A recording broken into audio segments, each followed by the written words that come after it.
A 4-60-second timeout.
The goal isn't graduation day.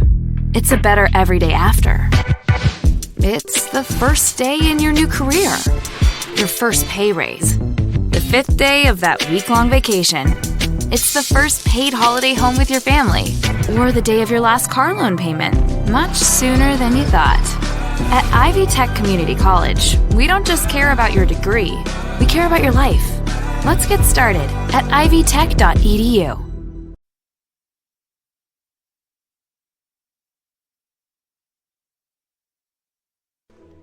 Good evening and welcome to Linton High School Gymnasium, where the Miners, the Lady Miners tonight, are playing their home opener as they host the Warriors of North Knox. North Knox coming in at 1-1 on the year. Linton Stockton coming in at 0-1, having lost their season opener on the road at Washington earlier this week. First-year coach Garrett Van Evender will be bringing his squad in here tonight. Be a little different look for the Miners. Joining us tonight, of course, Heather Rader, who's producer, director, engineer. She does it all. Yours truly, Kevin Rader, student assistant Kira Webb, and also doing the color tonight is Greg Elliott. And Heather, I'll turn it over to you for first. I mean, it seems like we just finished volleyball, but of course we have not. But we're still playing football, and we'll have more on that later on. But we switched to basketball.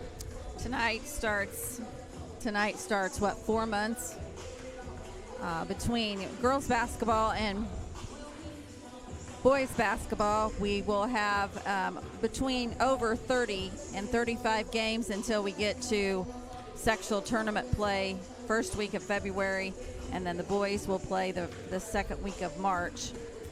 So as mentioned, we're delighted to have our student assistant Kira Webb tonight running camera, so we welcome her to the broadcast as well. And then we also are welcoming back color announcer Greg Elliott. We're bringing him back to he came back. That's great. Came back from a full season of softball, and then did a football game for us while you were away, and did a great job. And did an awesome job. And then we're going to have you at the table quite a bit for girls and boys basketball. We first must take a quick time out to hear from our pregame sponsor, Jordan and Vaught Insurance. This is Raider Media Sports.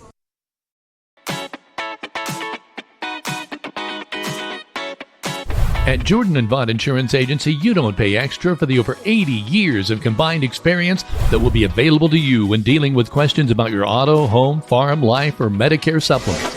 They're always there to help from 8:30 to 5 p.m. on weekdays at 123 South Franklin Street, the very same Bloomfield location since 1972. You may not realize the value of experience until you need it the most. Call Jordan and Vaught Insurance, your friends with experience, at 812-384-3535.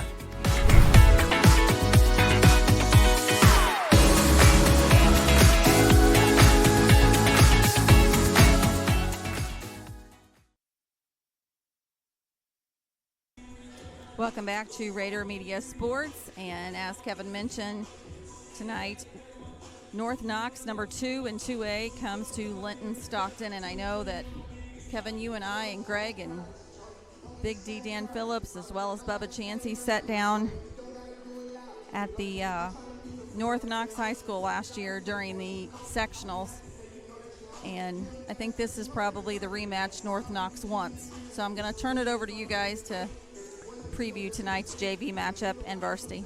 Well, first of all, as we said, we've got a new head basketball coach, and that's going to be a big deal. A lot of change as far as the offense is concerned and the like. Greg, I know they played their first game on the road, but I know you were able to watch some of that. What did you see, and what did you notice? New team. I mean, for both of these squads, every year is different. You're bringing in new players. In our case, we've got a new coach, a new system. Even though some of what Coach Remmel did last year, you'll see, but he's got his own philosophies. Coach Van Devener does, so you're going to see some of that. You've got some freshmen coming in that are mixing in, and I basically saw what you would expect out of first game. A lot of jitters, probably some defensive lapses, and just a lot of little stuff that can get cleaned up pretty quick with just practices and games. Now, we should say, of course, Van Evender is not new to Linton. He's been an assistant here for some time for the girls program. Yep, absolutely. And so literally just promoted, so there is a little bit of an easier transition there maybe. Yeah. We should also point out, though, there's a new JV coach, I believe, and that's Ashley Fish.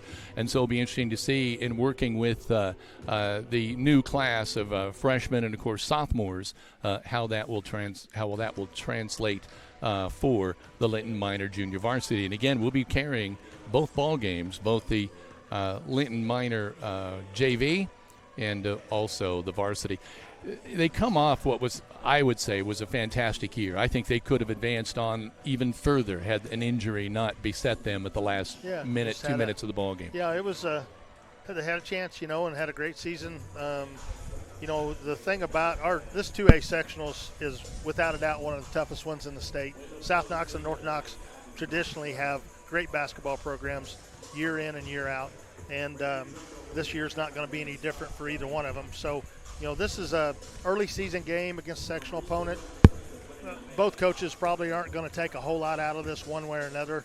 It's about, again, you're looking at your team. What can we do better? What can we change? What can we adjust? Because at the end of the season here in 2 months, 2.5 months, whenever sectionals roll around, they're going to be different teams than they are now because they're going to be more experienced. The lineups are going to have, and the rotations are going to have kind of settled in. But expect to see a fun game tonight for sure. Linton, I think for them, it's really about how do you replace the scoring of Brady Chambers and Sydney Geralds. We've got 3 kids that played a lot last year in Addison and Abby McKee, and then you've got Addie McKee, and then you've got Bella in there. So their roles were different last year.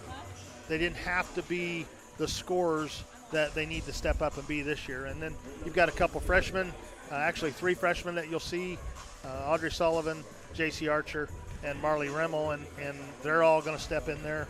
And, again, it's an adjustment. They've been playing against kids their own age for the last 4 years, and now you're stepping up playing against 17, 18-year-old women. And, it's an adjustment. The speed of the game, passes that used to get through last year don't get through this year. So just a lot of adjustment for everybody. It's a little bit easier these days, though, with AAU, is it not? Because those kids are all age that are playing there. Yeah, and they're still playing age group, but they're but they're playing a lot more ball. These, this applies to every sport. These freshmen that come in, they're not inexperienced players anymore. They're not freshmen from 25 years ago that played junior high ball and then came in. These kids have played hundreds of games. And against great competition. And so when they step on the floor or on the field in their freshman season, it's not – you expect them to do well. There's one thing I think this year, at least in our sectional, I always think South Knox, North Knox, kind of the class of the league this year because of the talent they returned from a year ago. Yeah, and I think they will be, and they should be. They're both, like I said, really good programs. They're going to beat up on a lot of teams getting to it. And, again, probably one of the best games going to be in the southern part of the state is when they play each other here, a few weeks. And so, it's just really that whole sectional down there is a good program. Last year, as with any sport, you get hot come tournament time. a lot of things can happen. And Linton was playing really good ball last year, and they got into some situations and got the game late in both those games and were able to pull them out. And so, anything goes when it comes to tournament times. That's why you hear coaches say, hey, everybody's 0-0 and see what happens. I do have some statistics to go over with you with North Knox. I do not have any with Linton Stockton. They've not posted any, don't have any out. We can tell you that they, as we said earlier, they lost to, was it West Washington? West Washington. 48-38 already. In the last outing, with North Knox, they lost to Washington 57-51, but beat North Davies 46-38. But when we come back, we'll take a look at some of the statistics we have, some people to watch for on the North Knox Warriors. This is Raider Media Sports.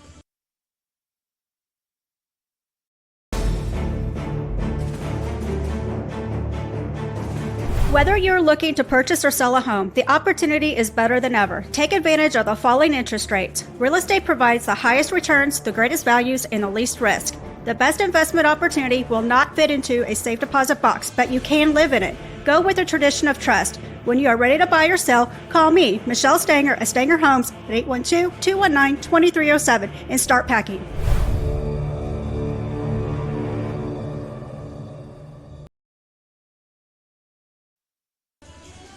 Welcome back to Raider Media Sports, and you just saw a promo for our scoreboard sponsor this season, Stanger Homes. Michelle Stanger states buyers have more motivation to buy before the end of the year with tax break implications. So don't wait. Give Michelle at Michelle Stanger Homes a call at 812-219-2307. We're going to go through a number of our sponsors that you will see tonight in rotation. And as you see at the top, Key Associates of Linton is tonight and every night's quarter sponsor, serving Greene and surrounding counties for over 30 years. Key Associates of Linton has helped generations of clients buy and sell homes. So whether you're looking to buy your dream home or next investment, or sell your home to enter into the next chapter of your life, Allie Walton, Mary Beth Geralds, and Audrey Sparks are there for you every step of the way. And we're going to take a couple of moments here to talk to Coach Garrett Van Devender, new head coach here at Linton Stockton High School. Kevin? It's hard when you think you're new here, because you're not new here, but Heather's 100% right. You're a new head coach, but you've been with the junior varsity program for how long, Coach? A decade. Been here forever, it seems like. What's it like making the big switch? It's your team now. Yeah, I mean it's a big change, really. Everybody's got a new role this year, so I mean it's been different dealing with everything, but. Real busy. I like being busy. So. Is one of your biggest challenges trying to get people to go from maybe being a B-ball player to the A and saying, you know what, you got to step up now? Yeah. I mean, obviously it helps bringing in a couple eighth graders that want to be that way. So freshmen this year that want to be that way. But, yeah, trying to get some of those seniors to really take that next jump is challenging for them, obviously. But I think we're stepping in the right direction. I mean, it's a step-by-step process. And as it's long early. As we get through January, we'll be all right. We'll be right there. It is very early. You've had one outing. What did you learn from that one when you walked away? It was a 10-point loss, but still, what did we learn from that? It was a rough 10-point loss for me, to be honest. We're up 7 in the third quarter. Of course, I'm pretty critical on myself watching the game. I think I should have done some other stuff and made the girls a little bit more comfortable in what we were doing. And I just didn't do that. So I take a lot of responsibility in that. But free throws kind of killed us. We went 6 for 20 from the line, 4 for 20 from 3. I mean, first game, Saturday afternoon, I'll blame it on that. But, yeah, I'm sure. And I haven't seen any of the practices or anything, but I did a little bit a year ago. I know you've got a good group of girls, and I know they're going to want to work on that. I remember last year they were wanting to work on that 3-point too. Yeah. It's the same kind of thing. You've got girls who can do it. Oh, yeah. Absolutely. Got a lot of girls that can really shoot it. Of course, we're going 8 deep right now. I'd like to go a little bit farther than that. Numbers are kind of not leaning our way with trying to play full JV games. But, yeah, it's we've got a lot of girls that can shoot and that can attack and do some special things. And I think we'll get there pretty quickly, a lot quicker than some people think. Talk to me a little bit, because you're not the only new person. I wanted to make sure have you talk a little bit about Ashley Fish, your junior varsity coach. Yes, she coached under Joe Pig at Eastern the last couple of years, but I've known Ashley for a long time. Her son and my oldest son are the same age, so we're in a lot of sports together, it seems like, so we talk all the time. And I mean, she lives here in Linton. I think it was just an easy move for her. Oh, perfect. Like I said, our boys are on the same basketball team together here, and it's just an easy fit for me. She's very defensive oriented. She wants to have people guard, and that same, that you got to want to play, you got to want to rebound, you got to want to have that effort kind of stuff. And we're kind of the same right there. I like that. So. Big challenge for you tonight with North Knox coming in. We know how good they were a year ago, and I think they pretty much got everybody back. Pretty much. One starter's not here for them, which is, it's a good thing. Good. They're good. Well, yeah, they are good. Yeah, I mean, they bring a D1 commit up here, very good player in premise. You watch film on her, and it's just kind of just eye-popping on some of the stuff that she can do. And then Sturgeon's about the same way. I mean, she's going to go play college basketball somewhere. She have scholarship in about 2 other sports, I think, too, if you talk to her. And Premise is just a junior. Yeah, she's already, as far as I know, she's already committed. But do we know where, Coach? I want to say Lipscomb. You have to look at that one. All right. I want to say that, but I don't want to be wrong either. I'm not surprised. I mean, you knew that a year ago and watching her, how good she was. Yeah, she's a very good player. Really, we just got to slow everybody down.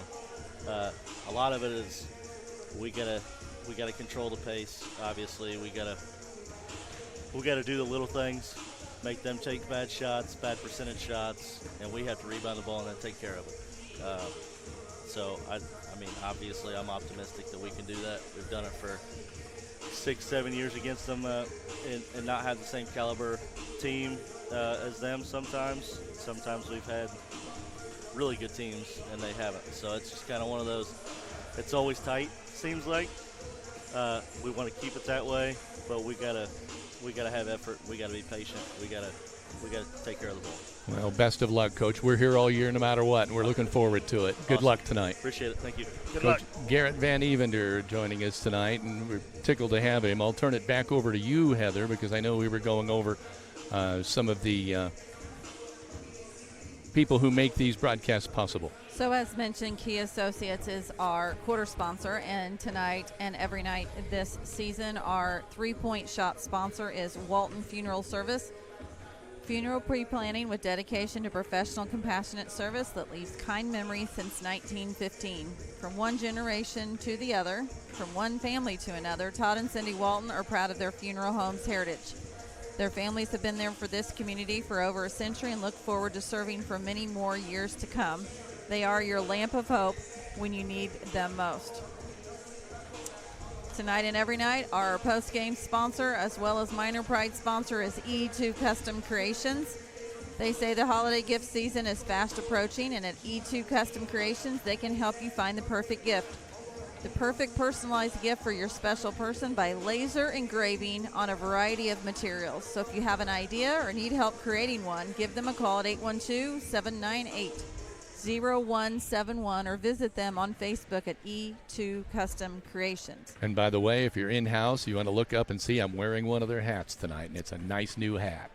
And we should also mention that tonight and every night during both boys and girls basketball, the starting lineups will be brought to you by Klusner Construction of Linton. Whether it is a remodel or a new construction, you know it'll be done right the first time, every time you choose Tony and his crew of Klusner Construction. So call Tony or Bart Wade of Linton today. Now, Kevin, looking ahead, I know we don't want to necessarily look ahead past this game, but you mentioned earlier in the opening of tonight's game that, you felt like you were just here for volleyball. I think we counted. We had 21 regular season matches that we covered, plus 6 games of the sectional. And then you and I were selected to go to the Semi-State that covered 4 4A teams, and we took Coach Scott Vanderkolk with us, and that was an awesome day, an absolute awesome day. But then we've had football, and we covered 8 regular season games. The 9th game, unfortunately, we were not able to cover due to the conditions of the field. Then we covered sectional play. First round of sectional play was Sullivan. Second round was South Vermilion. And then Linton clinched the sectional championship last week at Greencastle. So tomorrow is a huge game. Here at home, the Brownstown Central Braves will be in action at the Roy starting at 7 o'clock. And I'm going to do this pitch right now. If you are listening and you have any way, shape, or form to buy a ticket and be in those stands, you need to do it. Yes, we're going to cover the game live for the IHSAA, but these boys need fans in the stands. It's going to be a great night for football. And this team, what is 12-0 that they're playing? Is it 12-0? And the number 2 in 2A. They are, unbeaten. So watch our Facebook page, because we are waiting for Jacob Harden to tell us what the student pep block theme will be for tomorrow. And as soon as we are told that, we're going to push that out on our Facebook page and get lots of students in the stands. And, just adding a little bit to what Heather's talking about, and I know we want to talk basketball, and I'm going to in a minute, but pouring over the stats as I did today, they are a lot like Linton. They run for about 200, 300 yards a ball game. They are a power running football team, and they have good size. And obviously their offensive line does a good job because their backs are getting over 1,000 yards. So this is a good football team coming in. They match up with the Miners really pretty well. I think it'll be interesting in conditioning and also in physicality, as they've seen a team as physical, Greg, as Linton.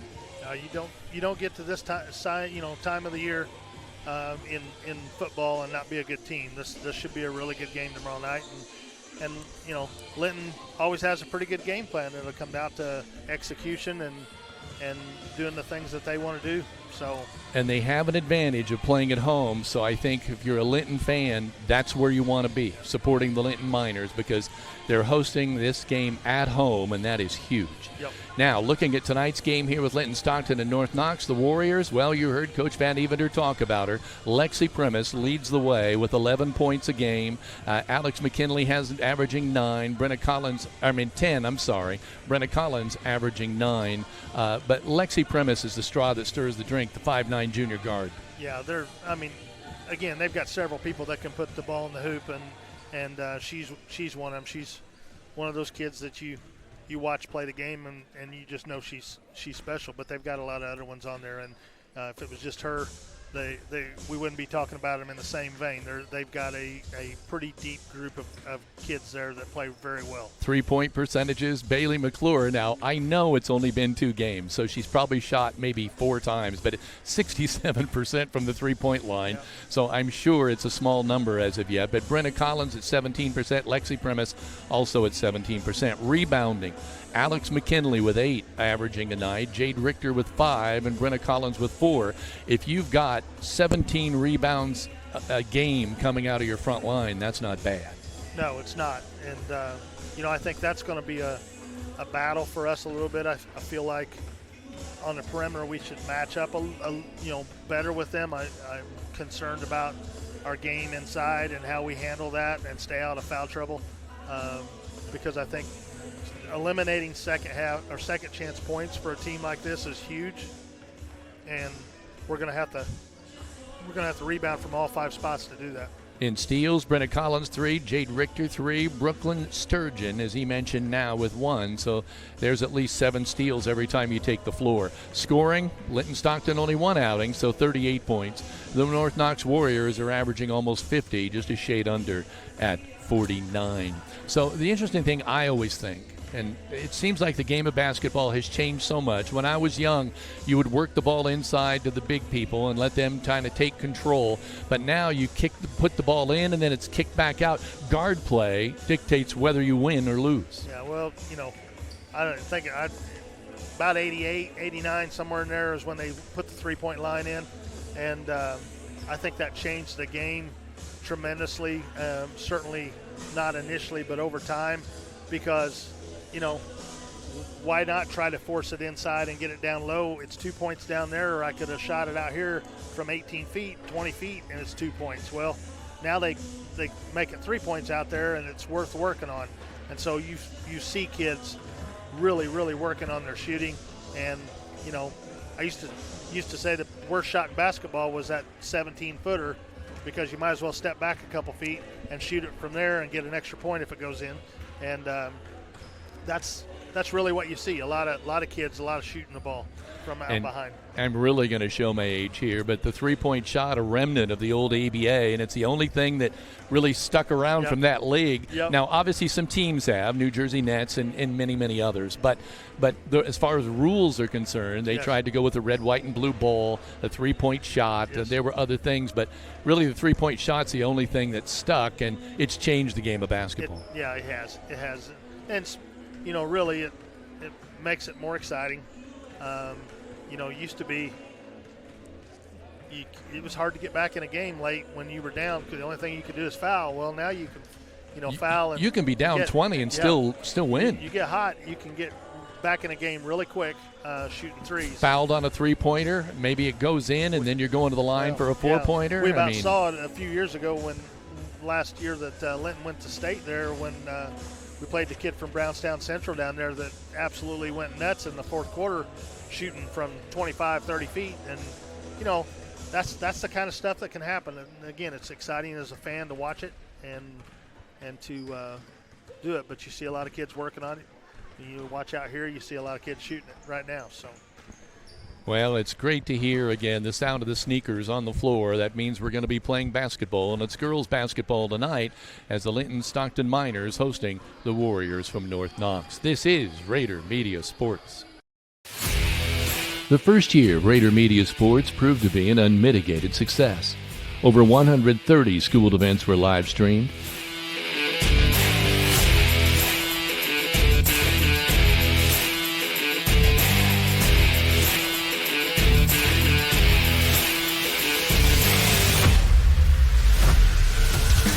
Over $13,000 in sponsorship money was donated back to the school in thanks to our sponsors for their willingness to invest in Raider Media Sports and the students of Linton Stockton School Corporation.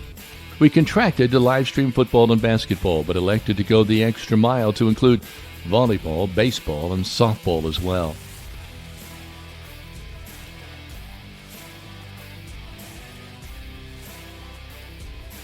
We promised to cover more than just athletics, and we did, including K through 11 classroom activities, senior highlights, and special events. Speaking of out of the classroom, RMS also pledged to work directly with students, so we created the Miners Broadcasting Club.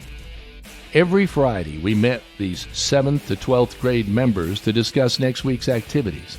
We were so fortunate to be able to include these students in production and announcing of live stream broadcasts. Senior Honors Night also gave us a chance to present the first ever Raider Media Sports Scholarship to a graduating member of our club. Thank you to those who were following our website and the social media platforms as well. Your sharing of daily posts and your comments have reached thousands across our community and beyond. Raider Media Sports offered an opportunity. The Linton Stockton School Board endorsed it, and our sponsors made it a reality. This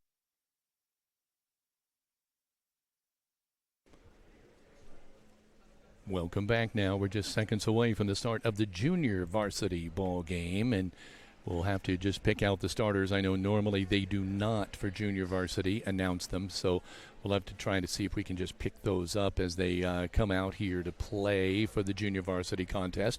Again, keep in mind we'll be doing the junior varsity game, and that's the warm-up of a doubleheader, because then we will follow that up with the varsity game between Linton Stockton and the Warriors of North Knox. No, I'm not used to it getting it so quiet. Feel like I'm interrupting people when you're talking here. JV last week was,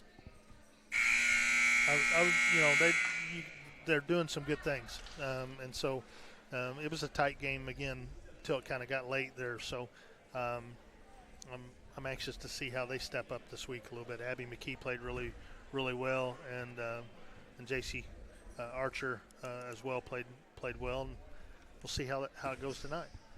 Now, J.C. Archer is one of those players that probably will be seeing JV and varsity time. Is that right? Yeah. And Audrey Sullivan, will that be the case for her as well? Probably. Yes, I would say so. They both started last weekend, so.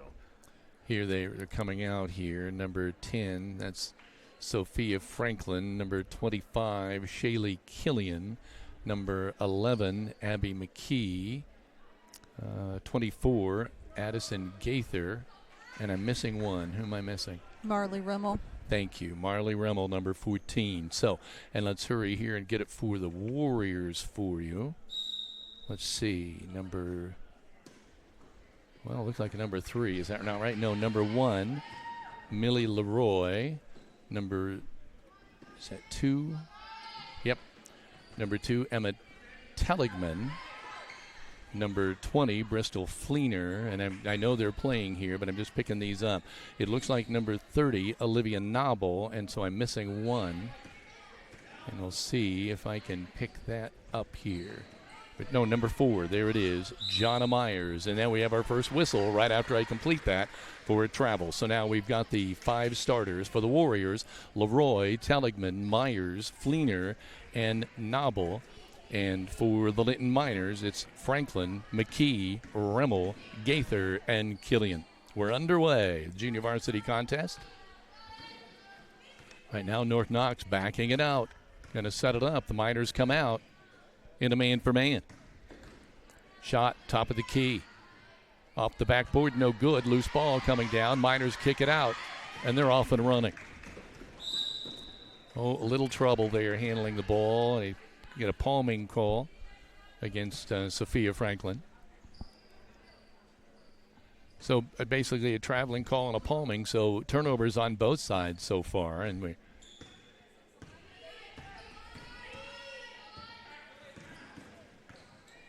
spin move inside the lane. Oh, a good move there.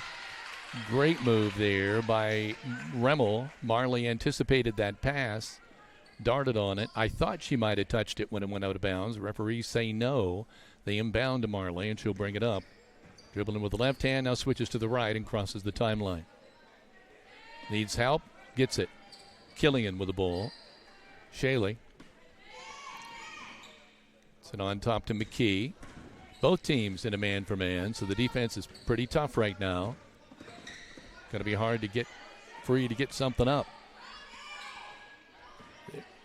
There's a ball out of bounds, and I think is it going to go off the Miners? Looks like it might have been off Abby McKee. But nope. Miners will be inbounding from the side. Just underway. 5:21 to go here in quarter number 1. Yet to have our first score here at home with the Linton Miner girls basketball team, junior varsity. Killian driving with the left hand. Pulls up, stops. They try to go inside Abby McKee. It's knocked away. Kick back out. They get it back into Abby. She backs it up. Hits the jumper. Sweet shot. That's what you were talking about, Craig. Yep. She's got the ball in deep. Nobody doubled down on her. Made a nice little shot there. There's a nice back door, and they can't quite get it to fall. Nice break to the hoop there by number 4, Jonna Myers. She'd have gone up the backboard. It might have helped a little bit. Boy, nice drive there, but he pulled up for the jumper. Thought it was going to fall. No go. McKee with the board. Gets the outlet to Killian. Coming the other way. On her is Telligman. Now on the right side. Got a steal. Trying to pick it up. Boy, she did a good job just not traveling there. There's 3-on-1. They tried to kick the ball out.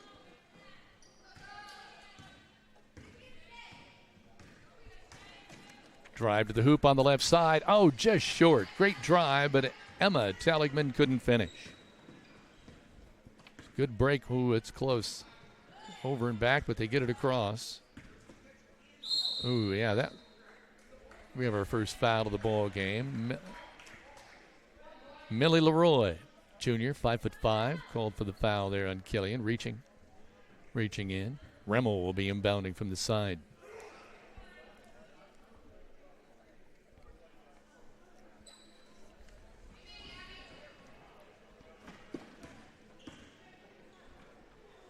Kind of a looping pass to Killian. She can't get to it. Out of bounds. At Crane Credit Union, we offer checking accounts that fit your needs, have a high yield option, free debit cards, online banking, free checks for members 60 plus. With no monthly service, you can start letting your money work for you. Learn more at cranecu.org. Coming across the timeline now, it's 2-0 Miners. Again, nice drive. That one falls. Great break on the basket by Leroy, and it's tied up at 2-2. Remmel to McKee, knocked out of bounds by Leroy. Both teams playing pretty good defense, making it really hard to get into any kind of offensive set. It's always kind of a little bit like this early in the year, too, isn't it, Greg? Yeah, it is. And, again, it's a pass there, picked off, coming the other way. Wurtzel as a substitute now in the ball game. Audrey Wurtzel, sophomore, 5'4" guard, making her presence felt right away. She will trigger the inbounds. It's into Fleener. Bounce pass right side, Telligman. Nice drive in the lane, off the glass. Sweet. Emma Telligman coming away with 2.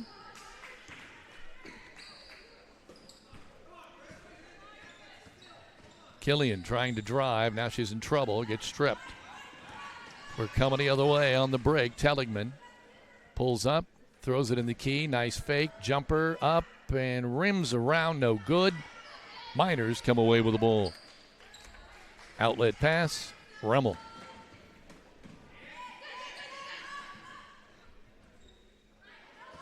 Gets it to Franklin. Now tough break there. Remmel on the floor trying to come up with that ball. She could not. We're coming the other way.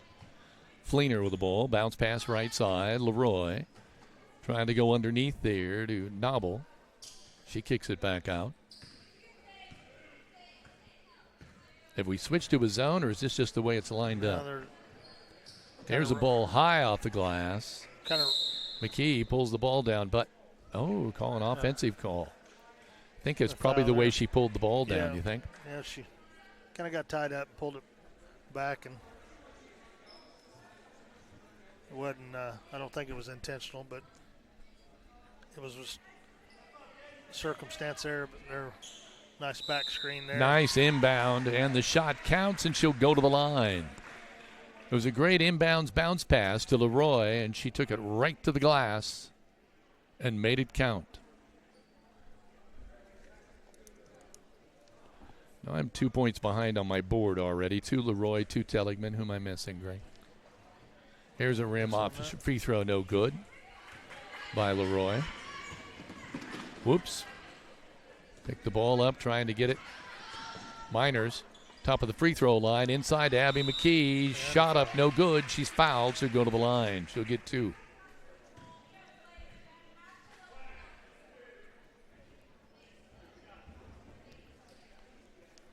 This will be her first time to the free throw line tonight. So far, she has all the Miner points with 1 basket. Off the back iron, no good. She'll get another one. Right now, though, checking in is number 14, Katie Wolf, and going out is Olivia Nobble. Back to the free throw line, Abby McKee, the junior. Second free throw off the iron again, no good. Missed them both. An opportunity there. Lost. North Knox working on the right side.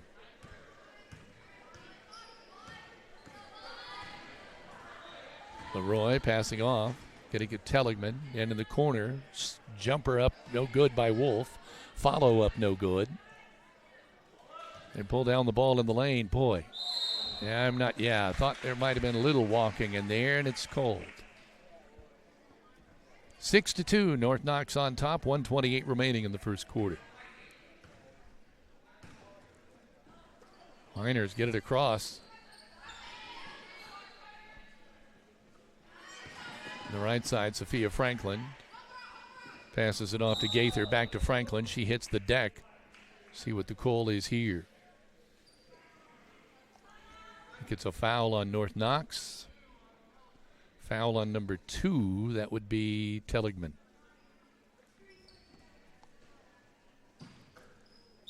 Knocked away there by Leroy. She's been really active so far for North Knox. They've all been really aggressive on ball pressure, denying the inbounds pass. Get it inside. Killian drives, wants to kick it back out. Leroy off and running, one person to beat. Off the glass, no good. The follow is stripped away nicely by Sophia Franklin. Remmel across the timeline to Killian. Wants to go inside, can't. Dribbling up back to the top of the key. Gets it to Franklin. The pass anticipated. Leroy, left side. Layup, no good.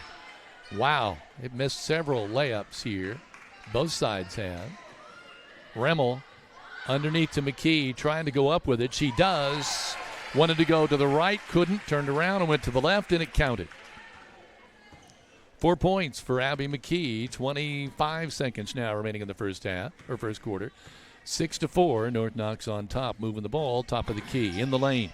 Nice bounce Nice pass. pass there. Out of bounds. Substitute coming back in is number 4, Jonna Myers. Going out, number 2, Telligman for North Knox. Leroy for North Knox is really active. She is. She's fun to watch. I know she's probably pretty upset with herself on missing that layup a while ago, but she's done a really good job. Killian, great intercept there. Coming the other way. See if she's got some help. Bounces the ball off her foot. Goes to the floor. Tries to get it out to McKee.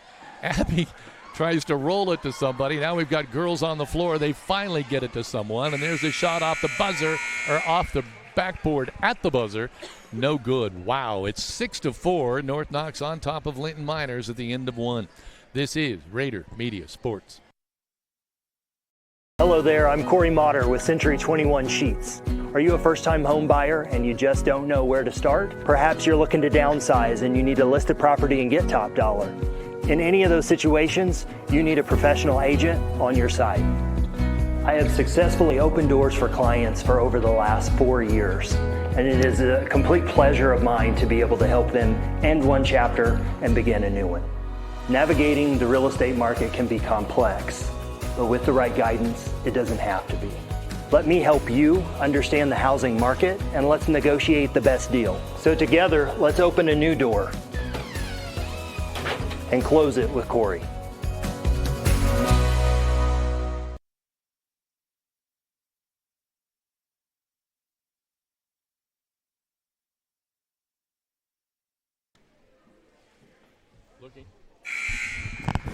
Looking to buy or sell your home? Trust the local expert, Corey Motter, who knows Greene County inside and out with years of experience and a passion for helping you find the perfect property. Close it with Corey and make your real estate dreams a reality. And this second quarter and the first quarter brought to you by Key Associates of Linton, your key to the very best. Thank you, Heather. And Aaliyah Sam coming in for the Miners there. New point guard for the Warriors. It's Audrey Wartstill in there now. Trying to go to the right-hand side, and ball goes out of bounds. She immediately calls the inbounds play. Sophomore, 5'4". Rosalind Arms in there. Try to go inside. There's, boy, a tough one there. Killian ties it up with number 34, Rosalind Arms, as Armas probably. There now in the ball game. Miners get it on that jump ball. And they're going to call a palming call there on number 12. Is that right for the Miners? Yep. Aaliyah Sam. Oh, that's right. That was the number that changed, isn't it?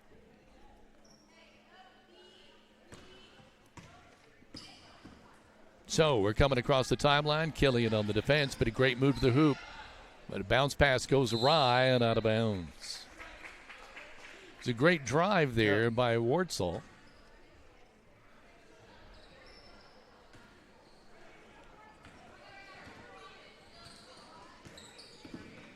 And On the right side, Aaliyah Sam with the ball there. Inside to McKee, back to Killian, and they call traveling. You can just tell it's the start of the year.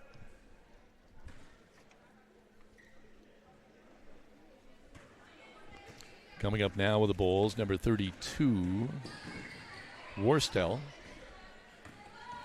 Good drive. She's having some trouble maneuvering in there, and I think they're going to call a foul. A couple girls got her with some body as she was driving to the hoop. On Shaylee Killian there. She's done a really good job of putting pressure on the ball. She just bodied her up a little bit too much right there. Worstel with the inbounds pass, getting it to Armas on top, now on the left wing. Now batted away nicely. Sam coming the other way. A little push with the forearm and off the glass. I thought they might call that, Greg, but they did not. She takes it to the rack. 2 points for Aaliyah Sam. And that's going to tie us up at 6-all. There's a loose ball. Sam's trying to come up with it. Jump ball. This time it'll stay with North Knox.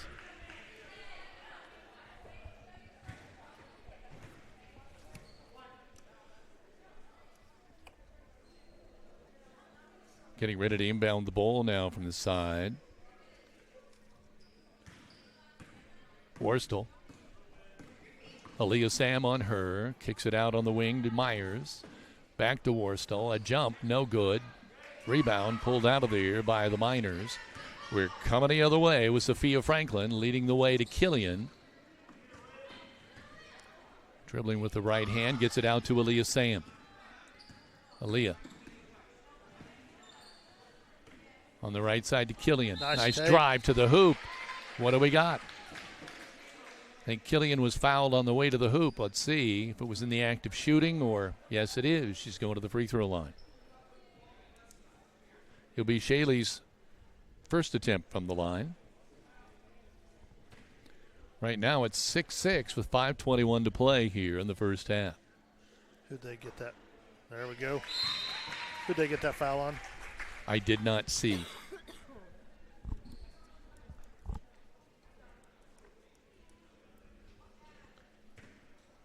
Killian will get another one. 7-6, Miners take the lead, and I think that's their first lead of the ball game. We're coming the other way. Looked like that could have been a double dribble, but it was not. Great slice to the hoop, but no good by Telligman. She gets her own rebound and kicks it out.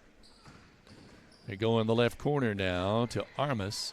She get a little hook shot up and good. Strong move there. Gets her first 2 points of the ball game and gives North Knox an 8-7 lead. Sam working on the right side. Goes in now to Sophia Franklin. Sam trying to come up with a loose ball. Now they're running into each other, and there's a call of over and back as they go over the midcourt line. Tough break for the Miners. It'll give North Knox the ball back with an 8-7 lead.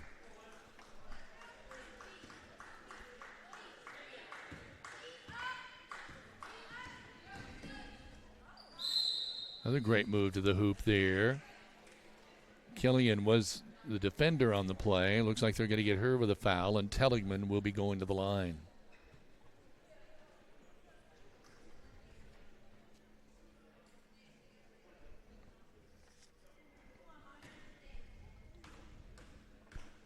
Emma. Free throw up and good. She got a shooter's roll. She has 3 points now on the night.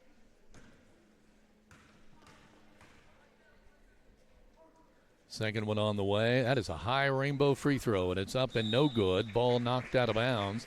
They're going to say it's off Sophia Franklin. North Knox will inbound. They now have a 9-7 advantage. Ready to inbound here is Worstel. Nice bounce pass, and the shot up and good. Armas getting that one. She's got 4 points, but that was the pass that really made that happen. A great assist. Up on the top, Aaliyah Sam. Franklin. Killian. Now they lose control of the ball. It's on the floor. And now we're off and running. Bounce pass underneath the hoop. Shot up, no good. Rebound, fought for, kicked out. Thought we might see a three-pointer there, but no. We can see one here. Rims off, no good. Two North Knox ball players fight over the rebound and a traveling call. I think we're going to have our first time out of the ball game. 3:49 remaining here in quarter number 2. It's 11-7 right now. North Knox on top of Linton in the JV action. This is Raider Media Sports. Linton Sporting Goods offers custom screen printing to promote your business, brand, and team. From a large array of colors and printing options, your perfect design piece to embroidery and letter jackets. Sports runs through the family, and so does Linton Sporting Goods. Shop the tradition at Linton Sporting Goods, Highway 54, where the winners shop.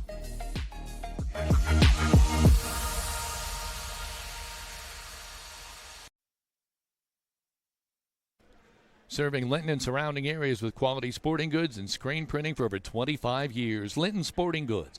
They also specialize in embroidery and team sales, located at Highway 54 West in Linton. Stop by and visit this family and locally owned shop today. Miners inbound the ball. McKee gets it in right away to Sophia Franklin. Sophia with a hook pass, top of the key. Now they go off to the wing. Sam, jumper, no good, too long. McKee with a rebound, kicks it out on the left wing. Now they try to go underneath to McKee, and that one's a little too strong. She couldn't bring it in. Out of bounds, turnover, North Knox ball. Telligman working with the left hand. Killian on her, switches now to the right. Trying to find some room to maneuver, can't. Myers. Little pass to Worstel as she drives to the hoop, off the glass. Great move, but couldn't finish. Franklin coming the other way. Gets it across the timeline, and what are they going to call here? Turnover, one out of bounds. North Knox ball. 11-7, Warriors on top here. Junior varsity contest. Varsity contest to come. Telligman, top of the key. Killian's all over her. Worstel tries to get it inside. McKee knocks it away. Going to say it stays with North Knox. Great defense there by Abby McKee. Good job getting over the top there. Usually when you do that, it comes with a foul, but she was able to do it without fouling. That's hard to do.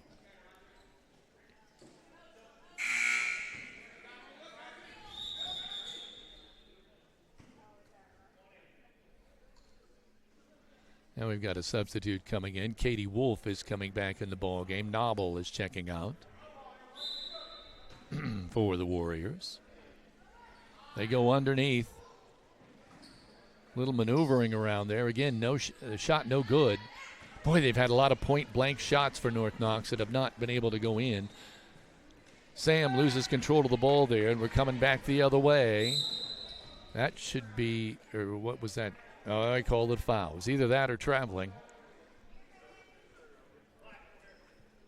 So North Knox will inbound. 11-7, 2:35 to play in the first half. They do really well on those inbound plays, but they just can't seem to make them count. Foul there, I believe, on North Knox, so the Miners will inbound. Aaliyah Sam will bring it up. Lee on the right side to Killian. They switch and pick her up. She picks up her dribble. Ooh. Thought there might have been a palming there, but it was not called. Franklin trying to... Now we're going the other way, off and running.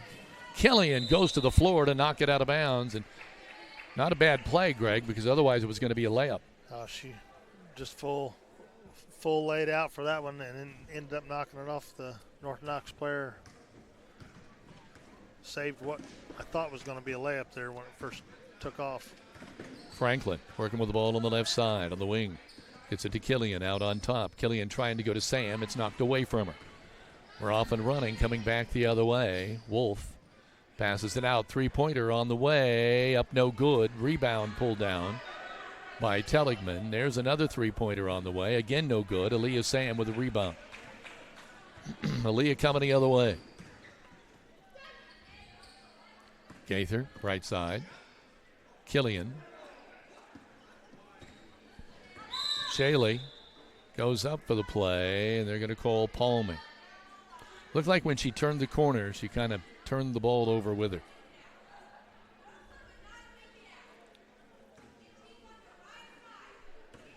(11-7) now is the score. Warriors on top. They have the ball. 1:20 now to play in the first half. Here's a traveling call on North Knox. Killian might have taken a little bit of a shot in traffic there. She's all right. She's going to walk it off. Franklin bringing it up. Sophia working on the left side, kicks it back to Sam. Back to Killian. She loses control of the ball, and we're coming the other way on the break.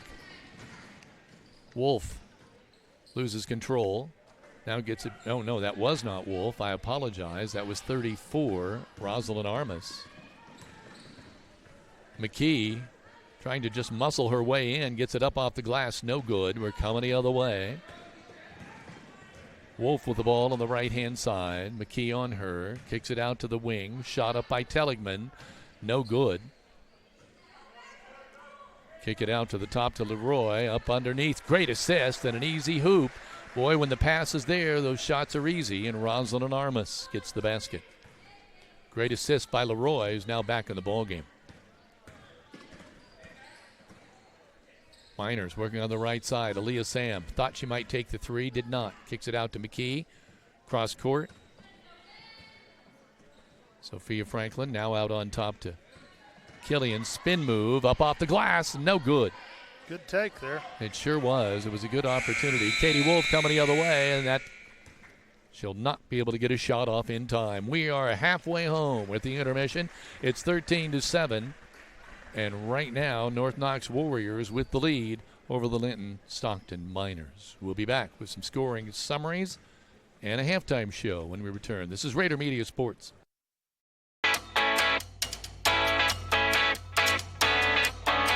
Finding the best coverage for your home, auto, life, and business isn't always a walk in the park. I'm Audrey Sparks at Richard Brown Insurance, your local auto owner's insurance agent. Whether you're buying your first car or starting your own business, finding the right coverage can be a challenge. With great companies like Auto Owners Insurance, I can find the appropriate coverages so that you and your family can be better protected. Come see me, Audrey Sparks, to discuss what coverages are right for you, or give me a call at 812-847-4798.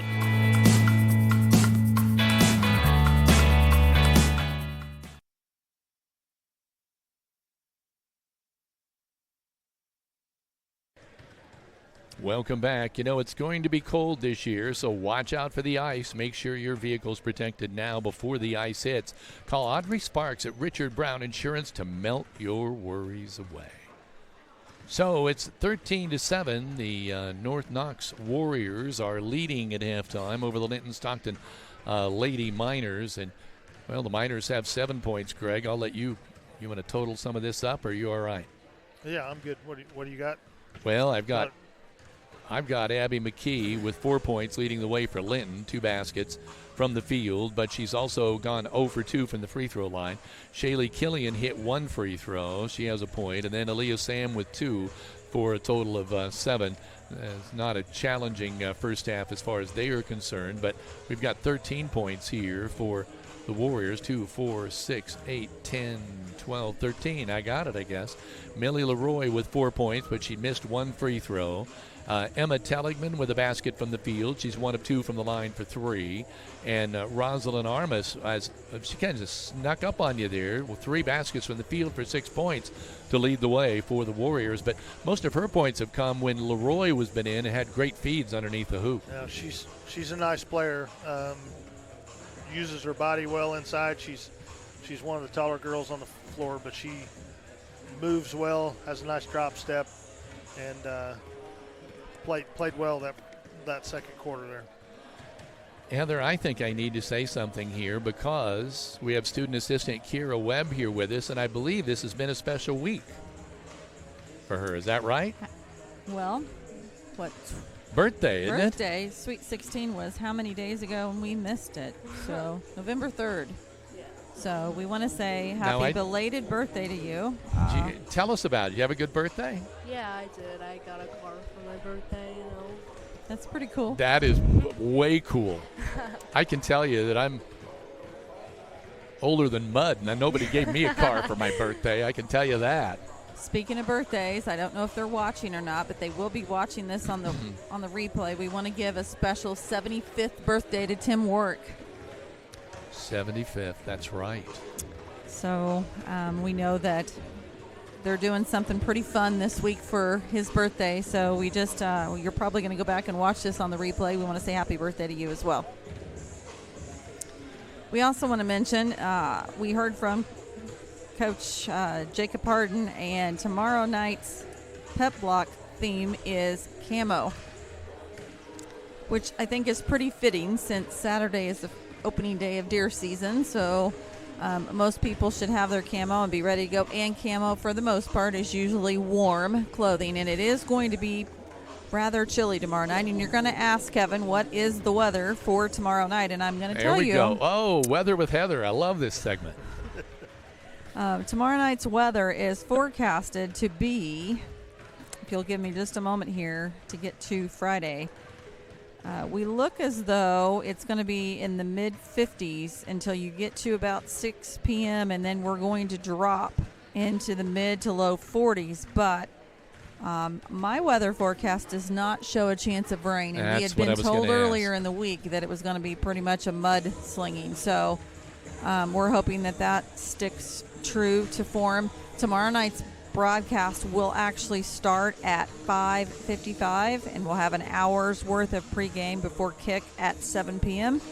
And we will be joined at the very beginning of the broadcast by Linton Stockton School Corporation Superintendent Tim Grove, who is also on the IHSAA board, and he's going to come and talk a little bit about what it's like to host some sectional games, as well as what it means to Linton to host regionals tomorrow night.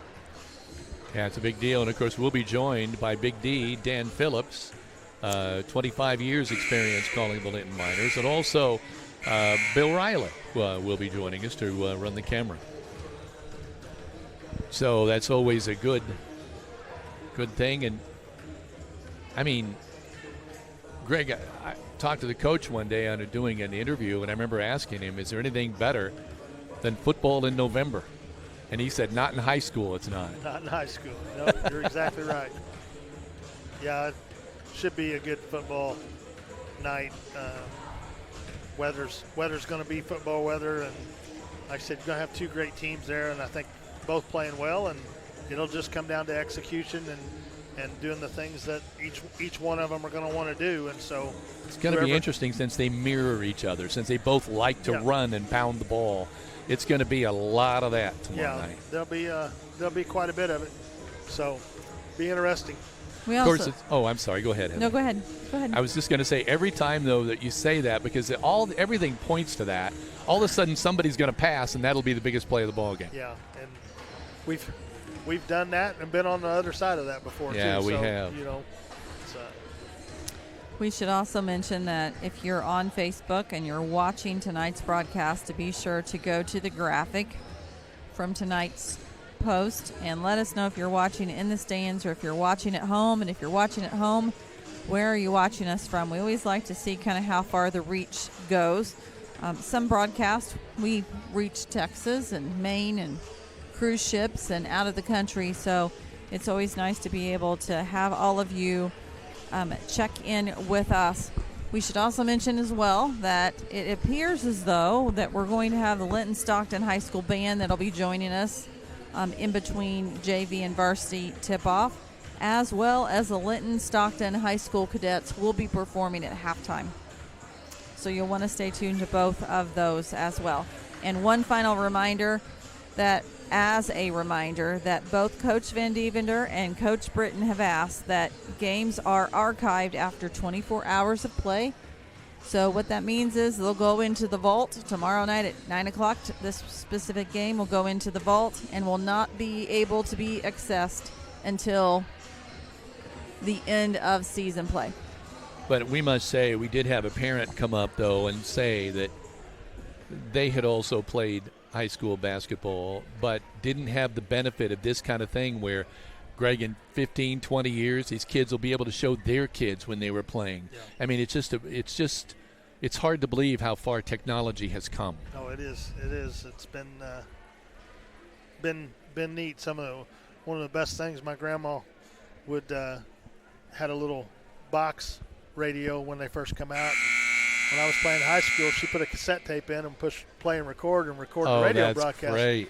I didn't know she did it, and then 15, 20 years after I was out of school, we found some in a drawer, and so I got to listen to 6 or 8 of my high school games. That's so great. It was really cool. So to be able to watch it, these kids will enjoy that for sure. For the rest of their lives. We're getting set up here for the third quarter of play, and this third quarter is brought to you by Walton Funeral Service. Key Associates of Linton. Oh, thank you. Wrong one. There, quarter sponsor.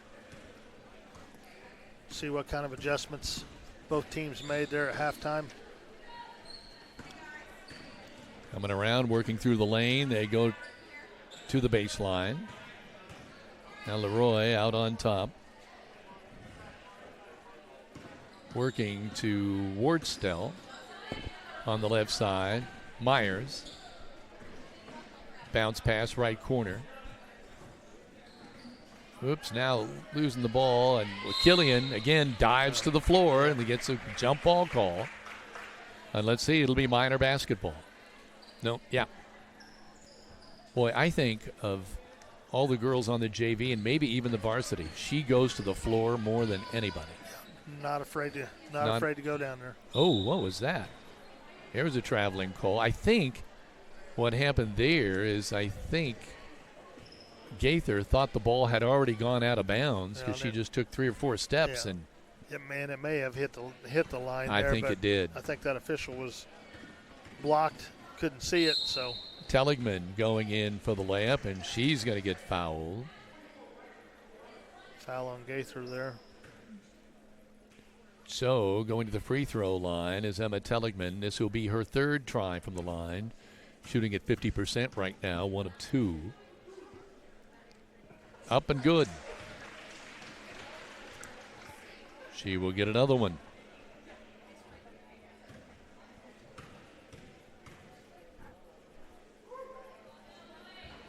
Off the back iron, no good. She's going to hustle for her rebound. Does she get it? Well, it goes out of bounds, but they're going to say it is North Knox ball. North Knox now has Linton doubled up here at 14-7 here for the junior varsity ball game. Back. North Knox on the road. An errant inbound pass. They save it. Telligman going to the baseline. Driving to the hoop is Noble, and she makes it count. Olivia Noble, sophomore, 5'9", freshman. Or forward, able to make that one count. Killian working to the baseline, puts it down on the right hand, kicks it out now. There's a jumper on the way, off the iron, no good. Shot up there by Remmel. There, that ball is knocked out of bounds. Should stay with the Warriors.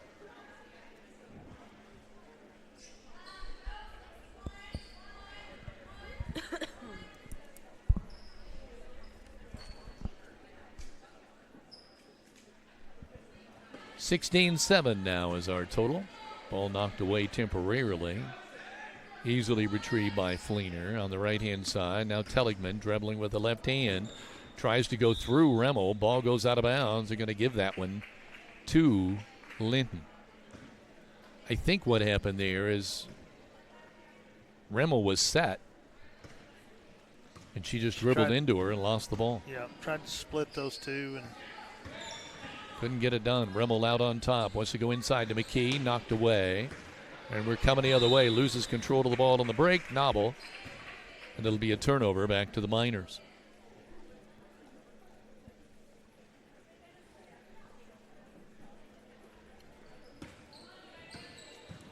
Ball inbounded and stolen. Coming the other way is number 4, Jonna Myers. Noble with the rebound in the basket. Thank you.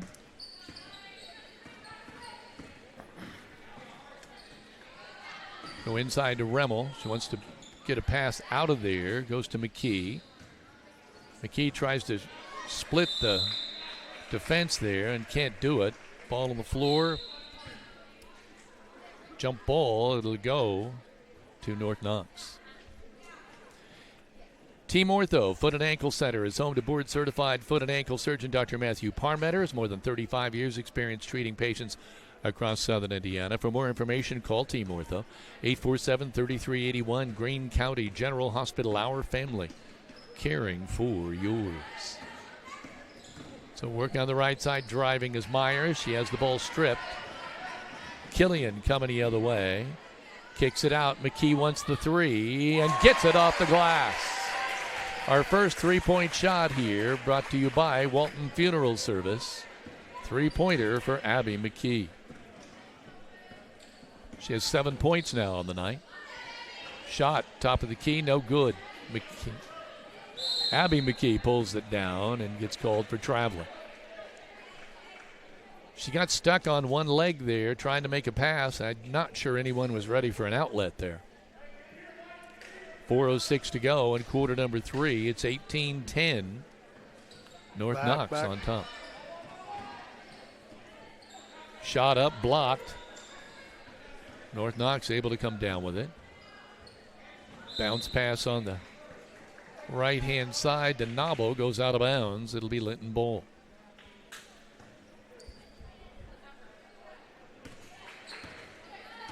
Sophia Franklin. Around the screen. Pulls up, needing someone to pass to. Goes cross court to Killian. Killian with a drive. Short, no good. Off and running, North Knox. Can't control the ball. Able to save it from going out of bounds. There's a jumper, up no good. Tapped out, but Remmel is going to come up with the ball. And the Miners up and running. Sophia Franklin with the ball on the left-hand side. Hook pass to McKee. Puts it down, up off the glass, no good, but they're going to call a foul. She will be going to the line to shoot 2. Abigail McKee already has 7 points on the night. She missed 2 free throws earlier, so she's 0 for 2 from the line so far.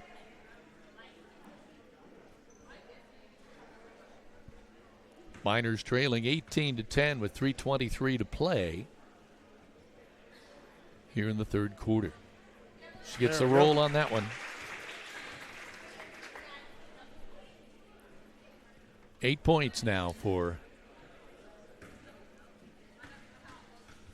second free throw. On the way, rims around, falls again. Got that one too. So she's now 2 for 4 from the line. Nice drive into the lane, but there's an attempt at the strip on the ball. Got both girls on the floor. Sophia Franklin's going to come away with a play there. It'll be Miner basketball. 3:11 to play third quarter. 18-12. Miners trying to battle their way back here. They had the score doubled up for a while, but they've got it down now to a 6-point lead for North Knox. Remmel with the ball. Nice pass back to Franklin. She wanted to go up with it, but found herself behind the rim. Gets it up there anyway. It almost falls. And we're coming the other way. Telligman running. Kicks it back. Myers wanted the shot. Throws it on the baseline. Now they kick it out. Jumper is up by Wolf. No good. Doesn't even draw iron. The follow is no good. Rebound is pulled down by McKee. Again, no outlet. There we go. Killian with it on across the court. Has a little trouble, lost control of the ball, and got a little disappointed with herself there, I think, and drew the foul.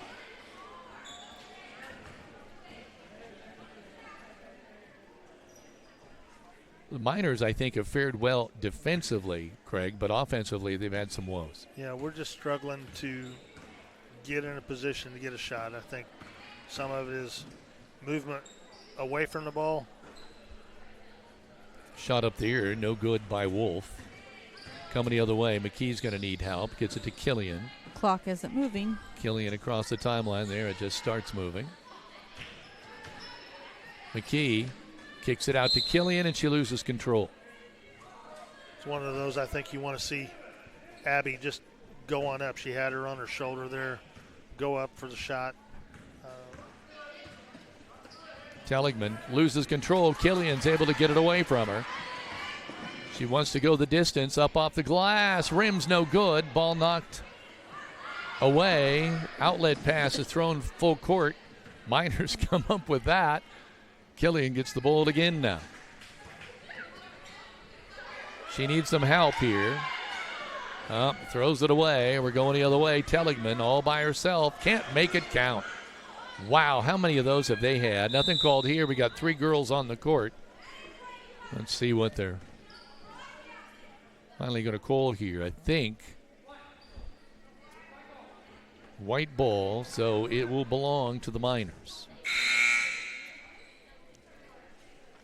Checking in right now is number 34. Maggie Mullis. Maggie Mullis is coming in now for Linton. Checked out is Shaylee Killian. Warriors looking to inbound the ball. Worstall getting it up to Telligman. Her shot was no good, but she's fouled. Fish Monuments, located at 289 A Street Northeast, will meet with you to design your special cemetery monuments. Whether you're pre-planning or have experienced the death of a loved one, contact Fish Monuments in Linton or reach out to them by phone at 930-236-3002. First free throw by Telligman, rolls and falls. That is her 3rd point from the free throw line. She's 3 for 5. Has a basket from the field for 7 points. Gunning here for number 8. Short, no good. Rebound, fought for. North Knox coming up with it. Kick it out. Katie Wolf driving with the right hand. Takes an extra step. I think. Nope, we're going to call a reaching foul of the Miners. 1:36 now to play in this 3rd quarter. 19-12, North Knox on top.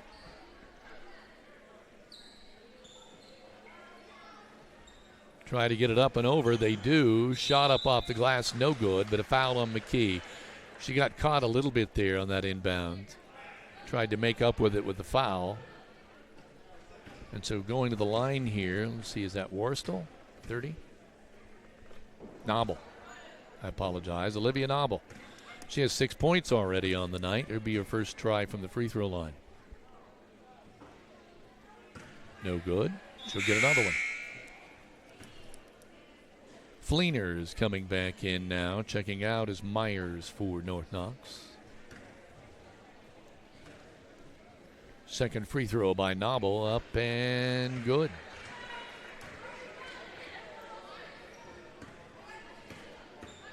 (20-12). North Knox on top. Linton with a basketball.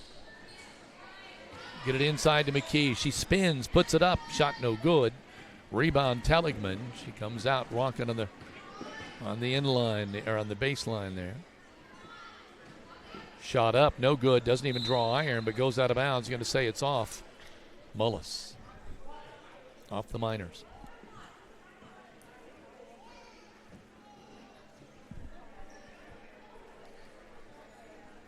Inbounding, number 32, Audrey Worstall. Gets it on top to Fleener. Right-hand side, number 32, Worstall with a tray. And that's nice a Walton Funeral Service tray. Now, who was that who just hit that? Worstall. There's a shot up the other side, no good.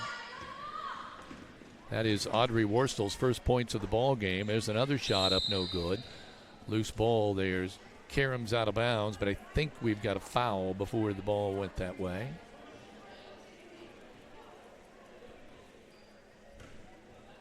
(23-12) right now.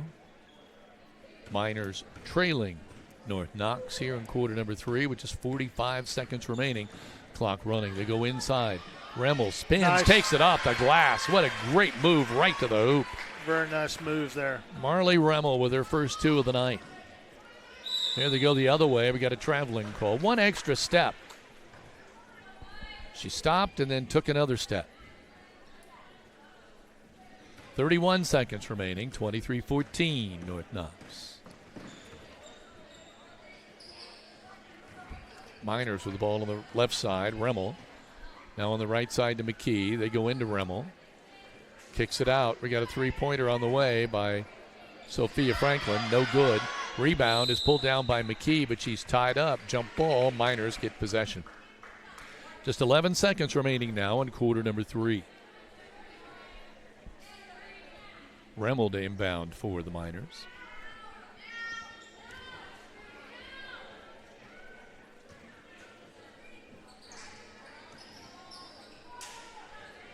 Hits it in. Sophia Franklin at the top to Gaither. Kicks it out. Franklin. Bounce pass to Remmel. Looking inside, and it's a great try to Mullis, but that clock expires. So at the end of 3 complete, it's 23-14 North Knox in junior varsity girls basketball. Of course, the varsity contest yet to come. This is Raider Media Sports.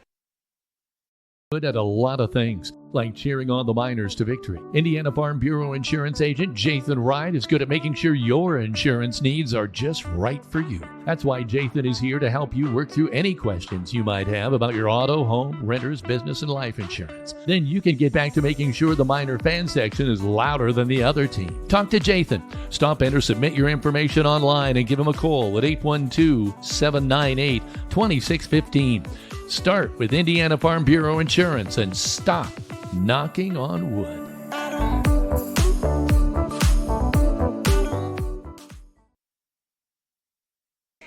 Let your Indiana Farm Bureau Insurance Agent, Jathan Wright, help you think about insurance. Stop by the office, submit your information online, or give him a call at 812-798-2615.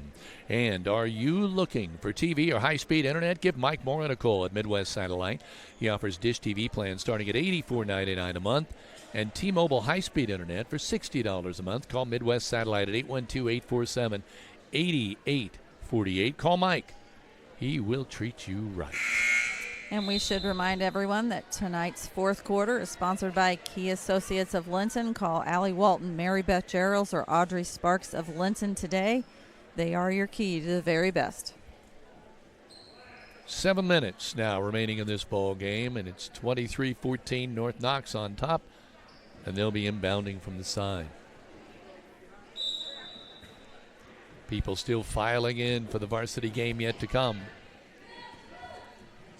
If you're here and around Linton, it's a good place to come watch some basketball tonight. There's a shot, top of the key, rolls around and falls for number 14, Katie Wolf, her first 2 of the night. There's a steal. We're going the other way. Nope. Remmel comes up with it. Gets it to Mullis. She wants to put it up, and she does. Up, no good. Sprinting the other way is Katie Wolf. She gets it pass off to number 20, Bristol Fleener, for her first 2 of the night. 27-14, North Knox. On top, hook pass. Telegraphed the whole way and almost picked off there. Might have a foul call. Bristol Fleener trying to make a play on that pass defensively. And she does. It's a good turnover for the Warriors. Nobble will inbound to Telligman. She brings it up, switches from right hand to left. Passes off to Myers, cutting through the lane to the baseline. Jumper up, no good by Nobble. Miners have it, coming the other way. There, another extra step. She's gotten caught a couple times when she goes to that one leg. Yeah, I think I think she thought, one, I don't think that you want her bringing the ball up. You want to get her down in the block where she can use her strength and get some buckets. And I think she got caught there trying to give the ball up and realized that the player she was passing to wasn't looking. So kind of tried to hold it as long as she could. I think we had a foul going to the hoop. I thought it was in the act of shooting, but maybe it was not. Telligman is going to inbound the ball. Bounce pass, right baseline, goes out of bounds. An errant pass, a turnover going to the Miners. That is one of the first times, though, we've seen a bounce pass tonight. Yeah. Yep. Don't see many of those anymore. Coming across the half-court line. Trying to get to Remmel. Marley turns around with it. Pass to Gaither. Tough defense on Gaither. And ball out of bounds. Still belongs to the Miners. Katie Wolf is all over Gaither defensively.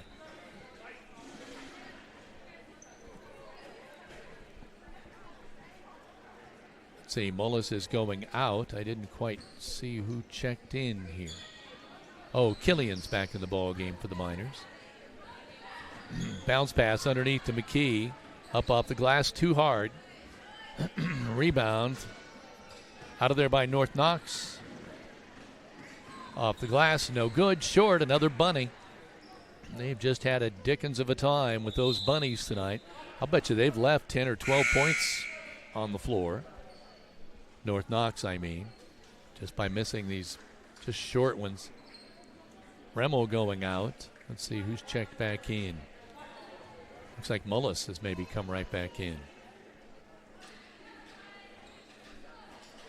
You know, you look at the Miners, I guess. They have 5 players out there. They've only got 1 player on the bench. Yeah, the girls that are splitting time, same way with North Knox. They got 1 over there as well. Those girls that are splitting time, the varsity and JV who went in to get ready. Call Brock Anderson Construction for home repair and building needs. With over 25 years experience in the construction field, he'll strive to have you come home to quality. Call Brock at 812-798-5583, and he says, go Miners. Killian on the right-hand side. Hook pass. Nice. Beautiful Nice pass pass inside to McKee. Great assist by Killian, and a great hoop by Abby McKee. 2, 4, 6, 9, 10, 11 points for McKee. She's 11 out of her team's 16. Working on top. Kick it out over on the right side to Worstel. Puts it to the court, drives in, comes up short on the shot. Another great drive, but just unable to quite finish them. Worstel to inbound. Bounce pass. Gets it out now. Myers fakes on the three-pointer and throws a pass. It goes out of bounds.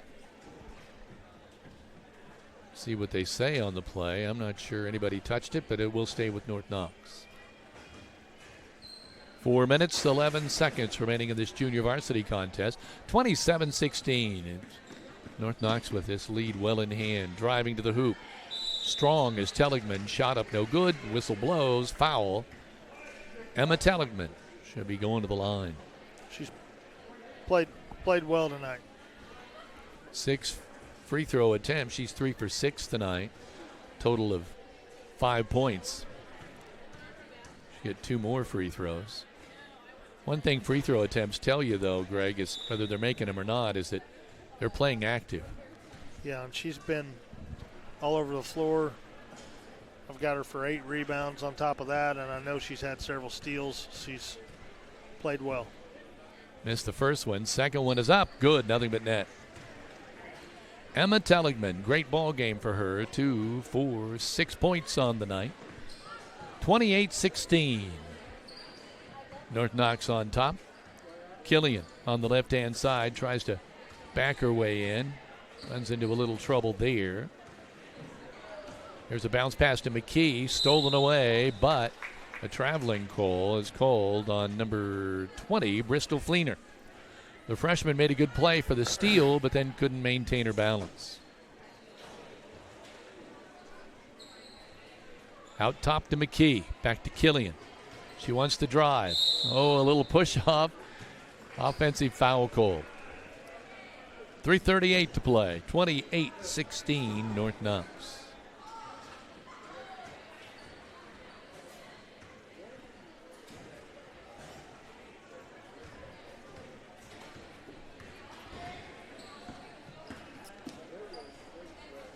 High school band is filing in to be able to perform prior to the varsity matchup.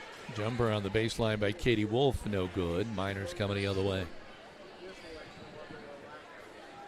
Remmel Kicks it out. Sophia Franklin with the tray. No good. Killian with a rebound. Takes it up.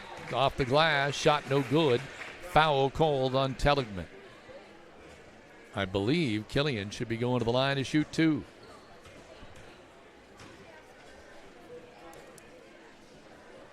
She's already 1 for 1 from the free throw line. Nothing but net. 2 points in the game for Shaylee Killian. Who we Kevin should also is say, yeah, one of our Borg. Yep, one of our minor broadcasting club students.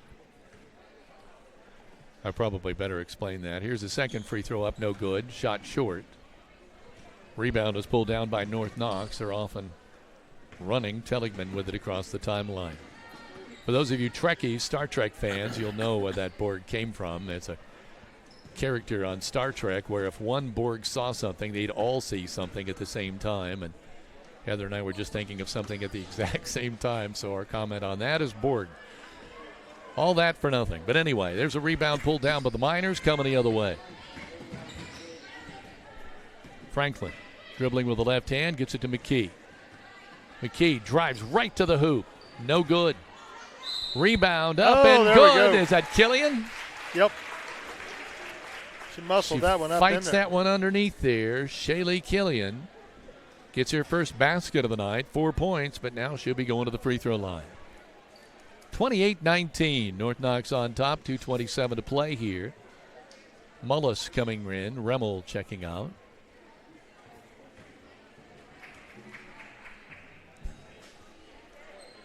Free throw, good. She is 3 of 4 now from the free throw line for a total of 5 points. 28-20. And 2:20 to play. Good attempt at a layup there, but no good. A little too hard. Outlet pass comes to Franklin. Dribbling on the left side, looking for some help. Gets it to McKee. At the top of the key. Gaither has the ball knocked away. Stolen, great defensive play, but the Miners get it back. Short shot is up and good by Sophia Franklin, her first 2 of the night. 28-22, 1:50 to play. Do the Miners have a comeback in them here? There's a shot up, no good. Rebound is pulled down by Killian. Miners up and running again. She's going to take it all the way off the glass. No good, too hard. North Knox coming back the other way. Now, what do we have? A timeout? Timeout on the court with 1:33 to play. 28-22, North Knox leading the way. This is Raider Media Sports.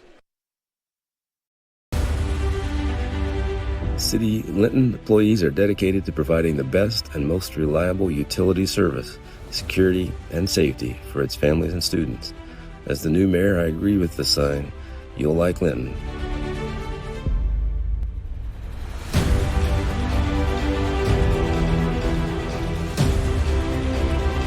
But you'll really love our Miners.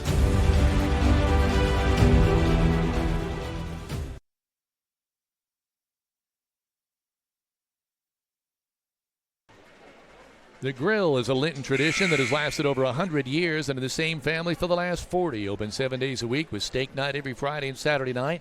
You can dine in or carry out at this eatery located in the heart of downtown Linton. And I have to admit, I was at the Grill today for lunch and had a nice cheeseburger, and I'm telling you, they're good. Absolutely are. Kind of hard to go wrong at the Grill. It really is. Heather, what did you have? The grilled chicken breast and baked potato. Grilled chicken breast. Both were good. North Knox to inbound, 1:33 to play. Remmel checking in. Mullis checking out for the final 1:33 of this junior varsity ball game. They inbound. Worstel working on the right side. Killian picks her up there. It's a man-for-man defense right now. Jonna Myers kicks it out. Cross-court long shot up by Worstel. No good. Miners coming the other way. Killian doing a good job driving. Kicks it back now to Gaither. Left-hand side, Remmel. Fakes a shot. Franklin. Sophia with the ball. Wants to go inside to McKee. Great move. Abby puts it up. Shot no good. Rebound is up and no good by Remmel. Great position underneath. She gets the rebound. Can't make the shot count, but she should get 2 tries at the free throw line.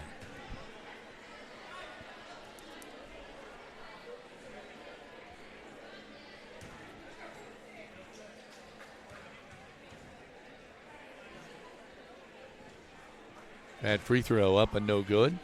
Marley with 2 points in the ball game, hitting her second free throw of the night. 28-22, 52 seconds remaining. Shot up, no good. I think she might have been trying to miss that one to get it off the rim so they could try to shoot 2. Did you get that feeling, Greg? I did. You can say no. I said no. I think you make them all. 28-22. We got a timeout on the court. There's a lot of time left still here, so. Yeah, there really is for a 6-point ball game. Scrappy as both of these teams have been here, the chances of, it could stay 28-22, or it could tighten up or widen out too. It's just kind of one of those things here, but they're both scrapping and getting to the basket. Is your family protected? Contact Indiana Farm Bureau Insurance Agent Alicia Cornelius to discuss your auto, home, farm, life, or business needs. Not just about protecting her family. She says, let me help protect yours too.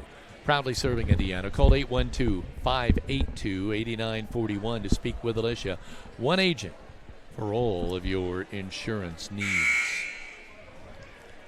Here's a buzzer for our final 51 seconds. And again, invite you to stay tuned or even come on out to the Linton High School Gymnasium. North Knox Warriors in town tonight. The best of girls basketball against Linton Stockton. North Knox, one of the best girl teams in the state in 2A. And it'll be interesting to see them play here tonight. North Knox will inbound. Miner's going to put a little pressure on them full court here. We'll see how they go. Get it inbound. Coming up here is Worstel on the right-hand side. Gets around Killian. Shelley knocks it out of bounds. It'll be North Knox ball. Called a foul on Killian. I believe that's her 5th. Yep, she's going out. Mullis will be checking in when she gets the opportunity. That's the 5th foul on the Miners, so they'll be in a 2-shot bonus here. Killian going back in. Is it not her 5th? Or is it is her 5th, but she can't come out until after the first free throw. Worstel at the free throw line, and so far she has a tray. She had a 3-pointer early in the ball game. That's her only points of the night. She got a great shot at free throw perfect. She now has 4 and she'll be gunning for her second free throw here. 29-22. Just a tick under 44 seconds to play. Both free throws just good as gold. 5 points for her. Miners get it across the timeline. Franklin trying to drive and loses control of the ball out of bounds. One of those things that is always hard to learn is to be able to dribble the ball but have your head up so you can see where you need to go with the ball. Mullis now checking out. That's what Greg was talking about. No? I guess that wasn't Killian's 5th. Killian back in again.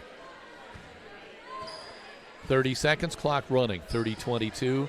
North Knox going to try to just stall this one out. Work it with the guards out top. Myers going on the right side to Telligman. Back to Myers. They can just keep playing catch here at the top. Now they break it up a little bit with Worstel on the left side. She kicks it back out. And that is going to do it. The final in the junior varsity contest, 30-22, North Knox. And if you can't tell, that was the band. And we're going to be hearing a lot of them when we come back on the pregame show for the game to come. The JV lose it 30-22. Heather? We're going to take a quick time out to preview the 5 Lady Miner seniors: Olivia McKee, Addison McKee, Isabella Franklin, Maylee Pilot, and Becca Robbins. This is Raider Media Sports.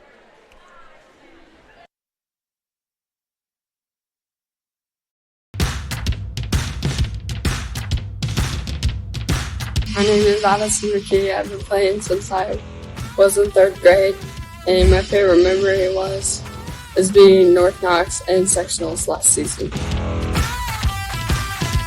Hello, my name's Olivia McKee. I've been playing since 3rd grade. My favorite basketball memory was the bus ride after sectionals. Hi, I'm Becca Robbins. I've been playing since 3rd grade, and I'm looking forward to having a fun senior year and finishing it out with the people I started with. My name is Isabella Franklin, and I've been playing since I was in 3rd grade, and my favorite memory is going on a postseason ride last year.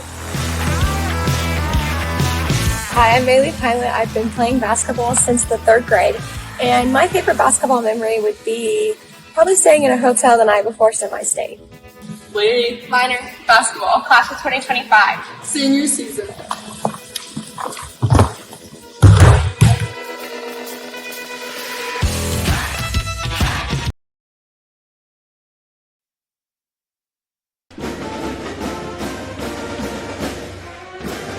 The Linton Lady Miners taking the court here. You can hear the band welcoming them. Good crowd on hand here for the Miners. And now the Warriors of North Knox coming in. One of the top teams in 2A in the state of Indiana. Of course, the Miners, last time these two teams took to the floor, it was one of the best girls basketball games I think I've ever seen, and where the Miners literally upset North Knox and knocked them off on their home floor. What a memory for the Miners, Craig. Yeah, it was a great game, and I would expect this one to be much what we saw there as far as defensive pressure on both sides. Would not surprise me to see North Knox lengthen that 3/4 to full court press, but they're gonna pressure you at every spot and going to make it very difficult for you to get an offensive set. I have to tell you a little bit just about the idea of sports in general, because North Knox was favored in that ball game, and everybody thought North Knox was probably going to win it since it was on their home floor. That had to stick in their craw coming into this game tonight. I don't doubt it. You know, there's always, listen, they're in the same sectional. They've been at each other, you know, especially in the last 7-8 years, and it doesn't. No surprise that they would have that on their mark. But at the end of the day, this is just a preseason game. It's their 3rd game, ours 2nd. These two teams are going to look a lot different than they are when they come to sectional time. But you still want to look at that and see a W beside it. Well, and when you're all said and done. These Miners are definitely different than the team that took the floor last year. Oh, they are, and again, because of graduation, obviously. Right, and you know, again, new coach, you know, new influx of some players, new roles, new expectations, and all of those things are going to take a little bit of time to sort themselves out as they go through the season. But I think by the time you get to sectional, Miners are going to be there where they've got a chance to make some noise. This pregame is brought to you by Jordan and Vaught Insurance. Call Ross and his staff at Jordan and Vaught Insurance for your insurance needs, whether it be home, auto, or life insurance. His friendly staff will treat you like family, making sure you are covered. Call 812-384-3535 for Jordan and Vaught Insurance. And, of course, stay tuned because we will be having the Klusner Construction starting lineups in a while here as well, the pregame festivities. But right now, let's take a time out. This is Raider Media Sports.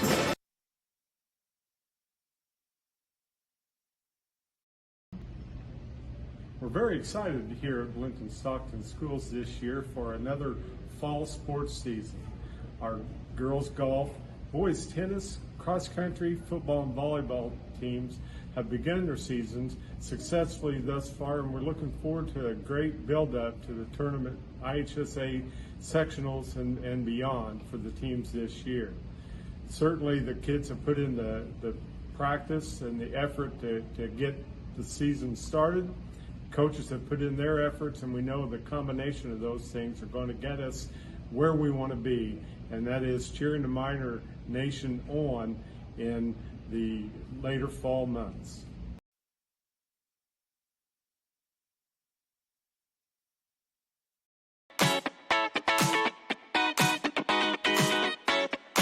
At Jordan and Vaught Insurance Agency, you don't pay extra for the over 80 years of combined experience that will be available to you when dealing with questions about your auto, home, farm, life, or Medicare supplements. They're always there to help from 8:30 to 5 p.m. on weekdays at 123 South Franklin Street, the very same Bloomfield location since 1972.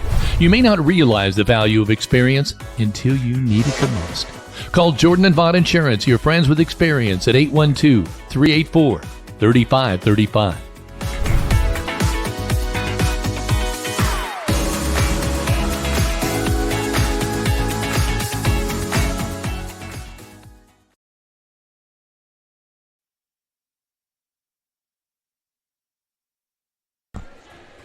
Welcome back here to Linton High School Gymnasium, where the Lady Miners are getting ready to host the Warriors of North Knox. Now, we do return a lot of starters from last year. We really do. And when you look at, I guess Maylee Pilot was not a starter, but played a lot. Bella Franklin was a starter. Becca Robbins, no doubt, will step in now probably as one. I'm not sure. Who else? They're the twins. The twins in there. And, the twins and Bella, they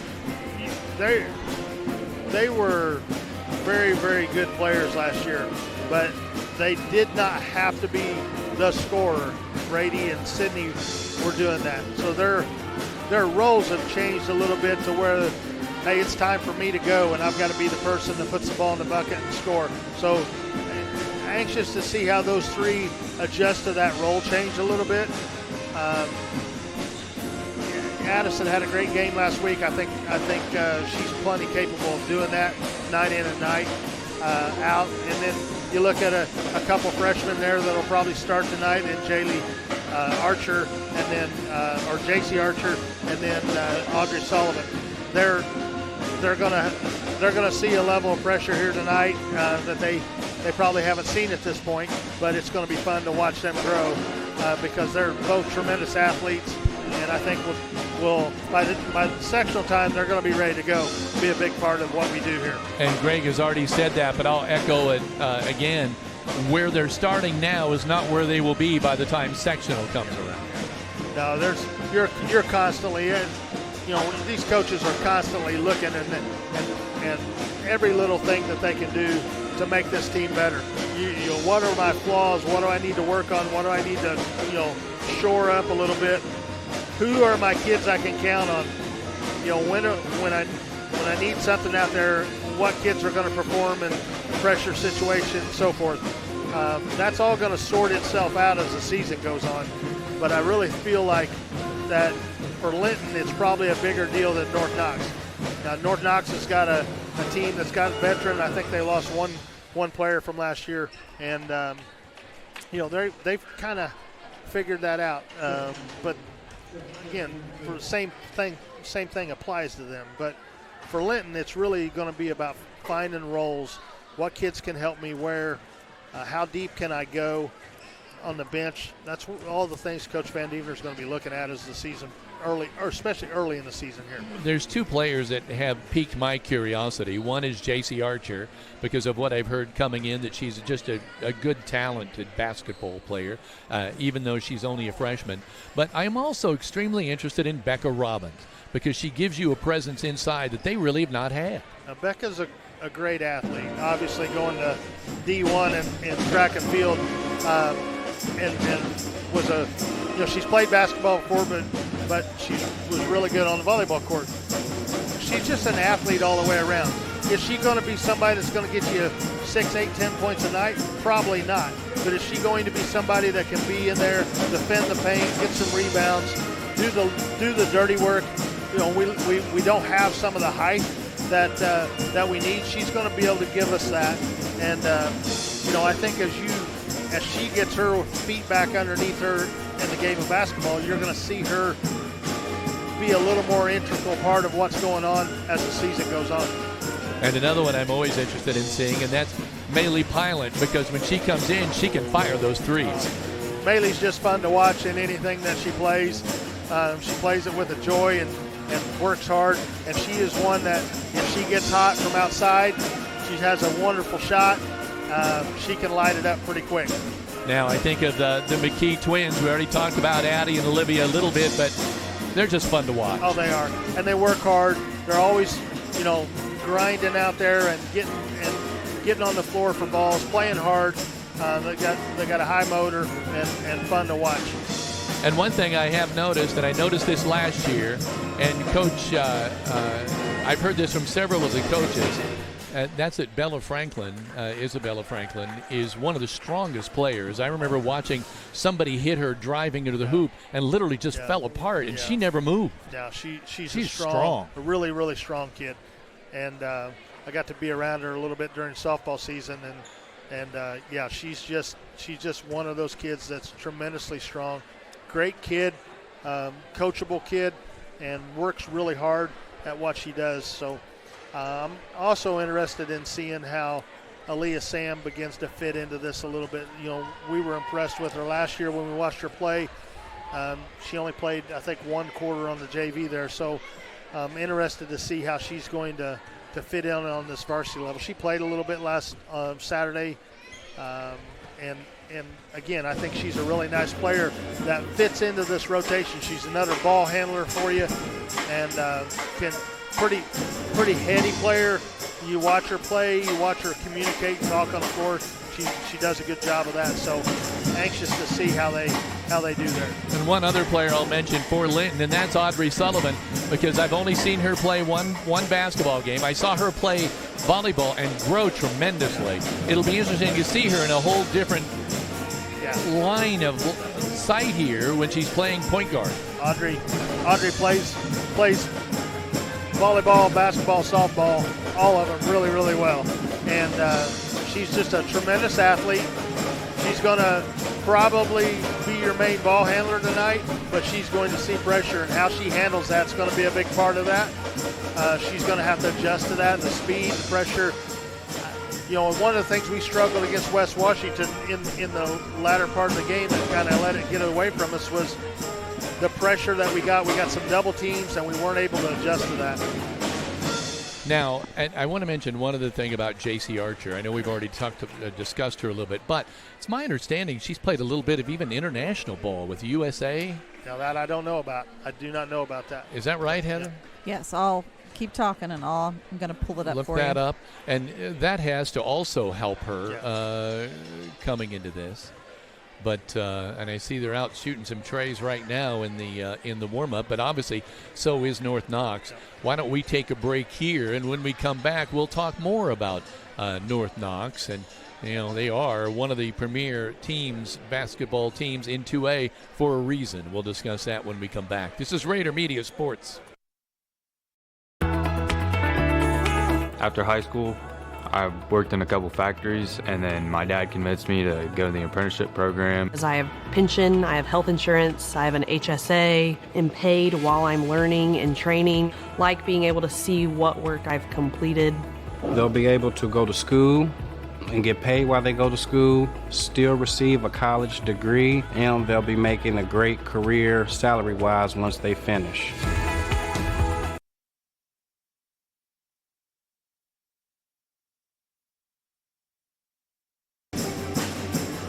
So welcome back to Raider Media Sports, and thanks to Kiera Webb, who found this post by JC's mom. Said JC had the time of her life in Europe. We want to thank everyone who helped get her there. Thank you to everyone who shared, donated, made stuff for her to sell or raffle off. She never forget who chose to support her, is very grateful, and will have memories that last a lifetime.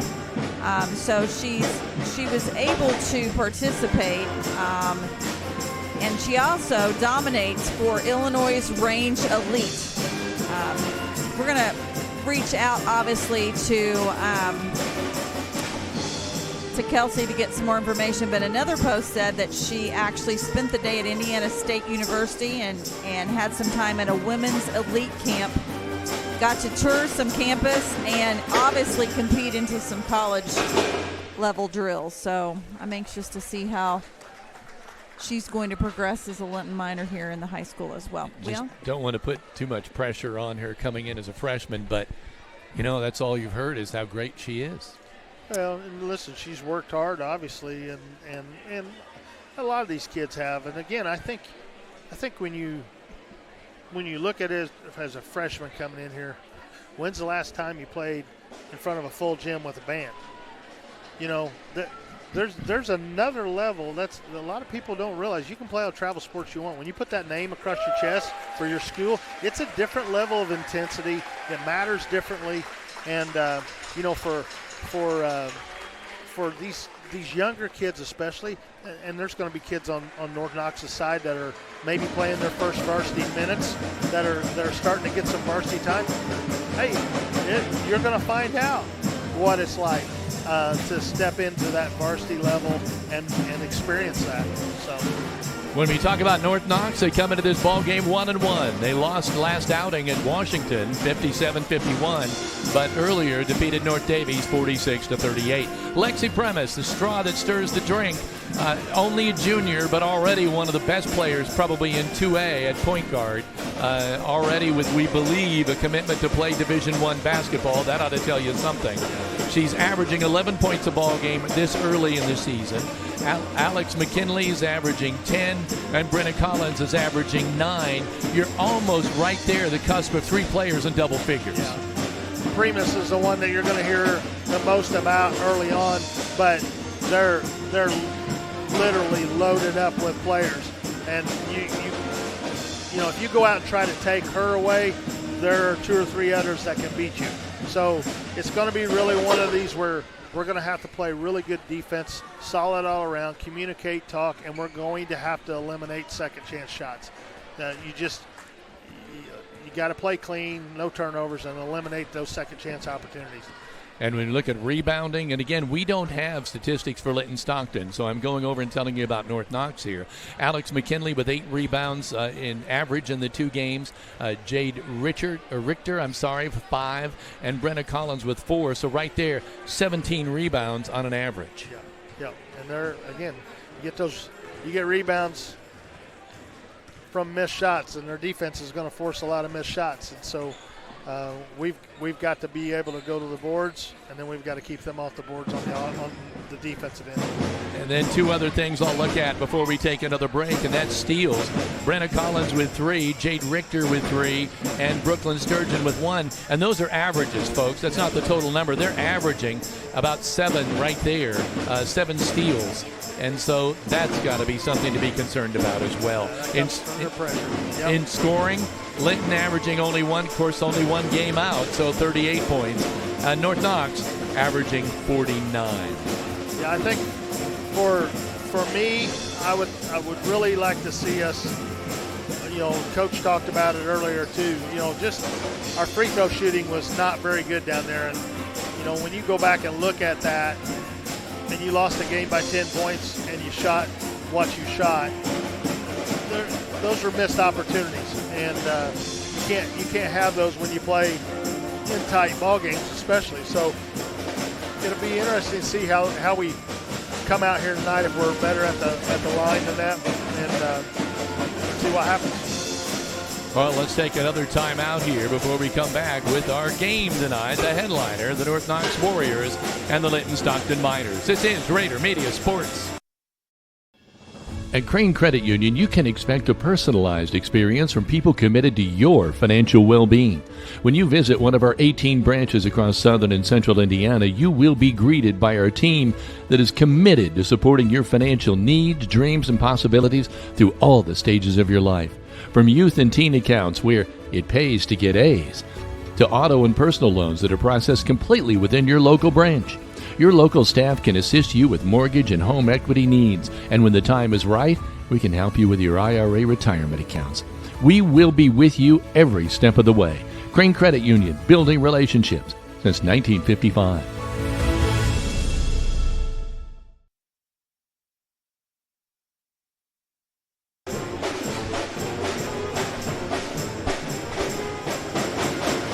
Welcome back to Linton High School Gymnasium. And boy, Greg, there's something about the band kicking up, the fans all filing in. I mean, it's basketball season, folks. Basketball season, yep. I was going to say, and you can hear that. The boys' side just opened up this week. Their first days of practice was this week, so yeah, it's in full swing now. Yeah, it's it's kind of funny because obviously college has been playing for a while. The NBA has been playing for a while, and so it's already been out there. But just that, for some reason, you don't think about it until you're in the gym.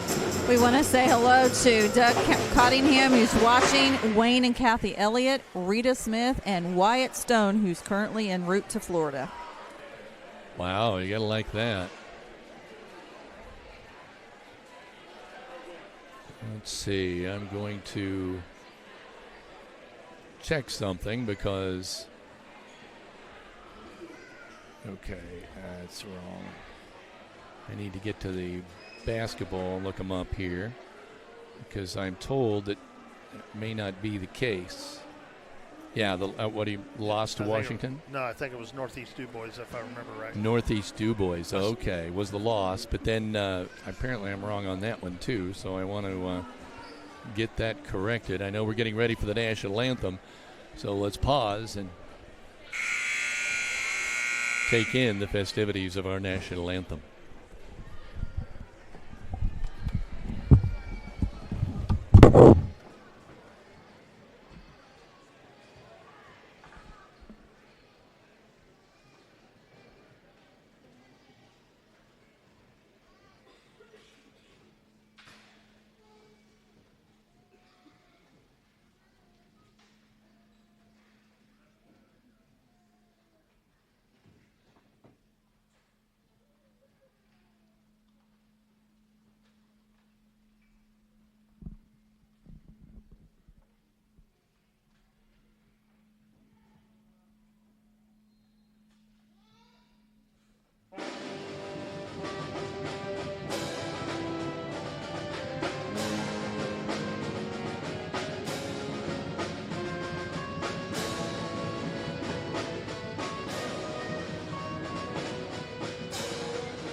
Our national anthem performed very well by the Linton Stockton High School Band. And you notice who was carrying the American flag was our own Leah McKee. Another member of our... Let's listen in here. Lady Miners. And now the sideline for the Warriors. Starting at guard, number 12, Alex McKee. Starting forward, number 22, Brianna Collins. Starting guard, number 15, Vivian McCord. Starting forward, number 41, Jade Ricker. And starting middle guard, number 24, Brooklyn Sturgeon. The Warriors no try, Steve Muir.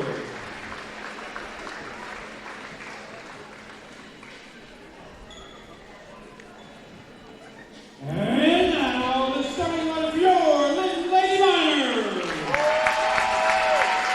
Starting guard of freshman, number 1, Aubrey Sullivan. Starting guard of freshman, number 3, Gracie Archer. Starting guard of senior, number 32, Olivia Martin. Starting forward, the senior, number 14, Isabel Franklin. And starting forward, our senior, number 12, Addison Martin. The freshman is Garrett Lady.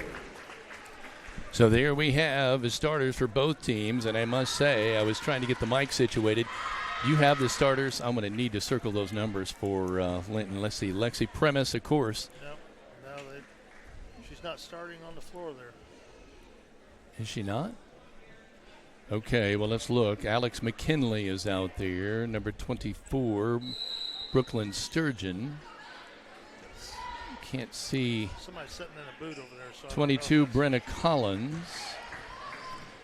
Number 15, Bailey McClure. Let's see now. The ball out on top, Sullivan. Right-hand side, McKee. Working with the ball coming near is Addie McKee with the right hand. Working back to the right side, now back to the left. Back to Sullivan. She's looking to see if she can get the ball to somebody. Gets it to J.C. Archer. Archer on the right side to McKee. She wants to go to her sister. She does. The twin picks it up, fires it right back. Miners having a little trouble setting the offense here. Sullivan starting to drive. Right now, North Knox starting in a man-for-man. Archer flips to the right side. Wide open. Jumper on the left. No good. Addie McKee trying for the three-pointer. Archer tries to knock the ball away. Does not. North Knox throwing it to the right-hand corner. Got a tray on the way. Up no good. That shot attempted there by Brooklyn Sturgeon. Let's see now. Premise is number 11. I'm trying to see if she's even on the bench. I can't tell. I don't think so. Bounce pass on the right side, left side. Archer coming up the floor. Goes behind her back. Gets trapped. Gets it across court to Bella Franklin. Bella quickly. Trey up and on the way and good. Great shot there by Addie McKee. 3-0 Miners.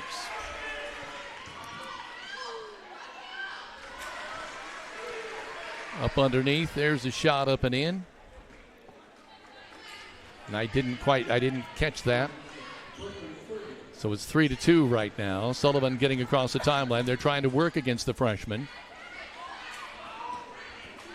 McKee driving, tries to go up with it, loses control of the ball. They're going to say the Miners will maintain possession. It's off North Knox. And by the way, whoever contacted us and said that is right, and Greg, you were right, it's North Du Bois. Is that right, how that's said? Northeast Du Bois. Northeast Du Bois was Thanks, the David Zorman. First game. Yes, thank you for that. I'm glad we got that corrected. Working on the left side, McKee. Starting to back her way in. Kicks it out to Archer. Archer working on the right side. Spins her way. Great pass up underneath. Hook and up and good. Great play up underneath again by Addie McKee, but great feed by J.C. Archer. Trey on the way. Up no good. Rebound pulled out of there by Audrey Sullivan.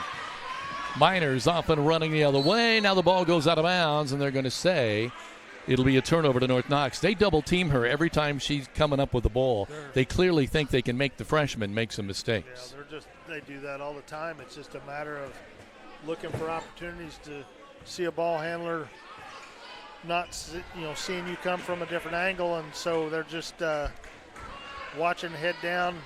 Nice pass inside there. Yeah, great pass and an easy basket thanks to the great passing by number 12, Alex McKinley. Obviously her first two, well, may not be. I'm one basket behind here, I think. There's a great drive by J.C. Archer. The freshman gets on the board. 7-4, Miners on top, working with the ball on the left-hand side. Go to the corner, another great bounce pass. They get that shot up and off the glass, but no good. But there's going to be a foul called. McKinley will be going to the line. They've got that give and go and the to the hoop there that's working really well for them right now for North Knox. McKinley stepping to the line. Nice touch. She has 3.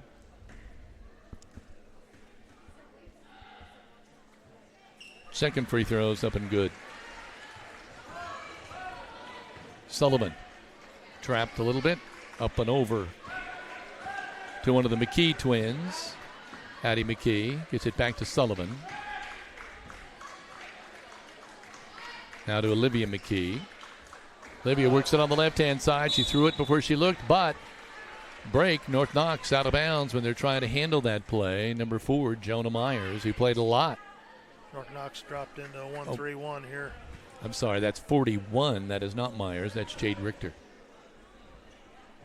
Archer. Too high. Out of bounds.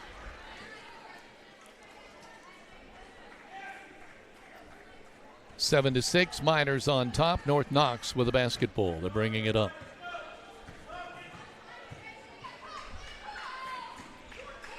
On the right-hand side, Sturgeon pass up underneath to a cutter, and there's bodies all over the place. Fouls called.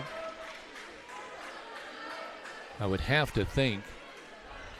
Well, they got numbers on JC. All right.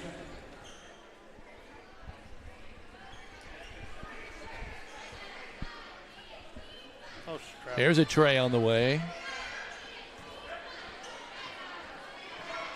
Working on the left side. Oh, a travel call. I thought that was just a good move there by Bailey McClure, but they called a travel there, so Miners will be inbounding the ball. It's now 7-6, Miners still on top, and they're trying to inbound it. Sullivan coming up across the timeline. Spins to her left. J.C. Archer out on top to McKee. Back to Sullivan. Audrey. They're all over her, trying to make her turn over the ball, but it's going to end up in a kind of a ticky-tack needless foul on Bailey McClure. Yeah, they're gonna do this all game. They're gonna pressure and double team where they get a chance to do it. We've got to get that ball down and move it around.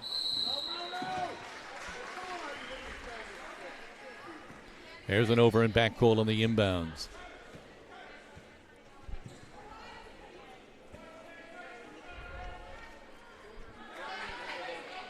Brooklyn Sturgeon will be inbounding the ball. Gets it into Brenna Collins. Cross court. Nice pass inside, but they weren't ready for it. Jade Richter couldn't handle that ball. Archer brings it up. Bella Franklin off the front of the rim. The rebound is pulled down. An attempt at a shot by McKee, but she's fouled. Addie McKee should be, let's see if she's going to the free throw line. If that was before, yep, she will. Addison McKee already has 5 in this ball game. She'll get a pair here. Free throw up and good.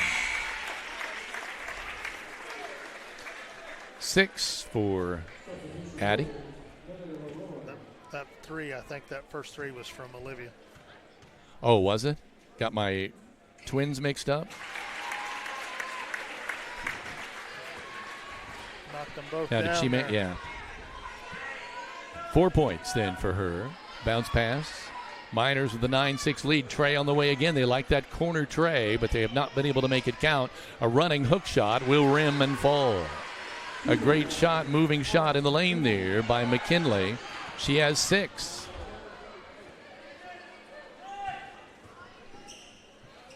Miners working with the ball. Bella Franklin wants it and gets it. A tray for Bella Franklin. A Walton Funeral Service 3-pointer. Working on the right side. From the corner. Shot up and good. That's a 2-pointer by McKinley, and she has just been on fire of her first time out of the night. The Miners have a 12-10 lead over North Knox with 2:56 remaining in quarter number 1. This is Raider Media Sports. It starts well before the lights are turned on. The grill at the Grill is fired up well before the front door is unlocked and the first customer ventures in. I've been coming to the Grill for 30 years. It's the best restaurant in Greene County. It's a Ling tradition that's lasted over 100 years and the same family for over the last 40. Open 7 days a week with carry out, and speaking of traditions, they have steak night every Friday and Saturday night. If you didn't stop by today, there's always tomorrow at the Grill in downtown Linton.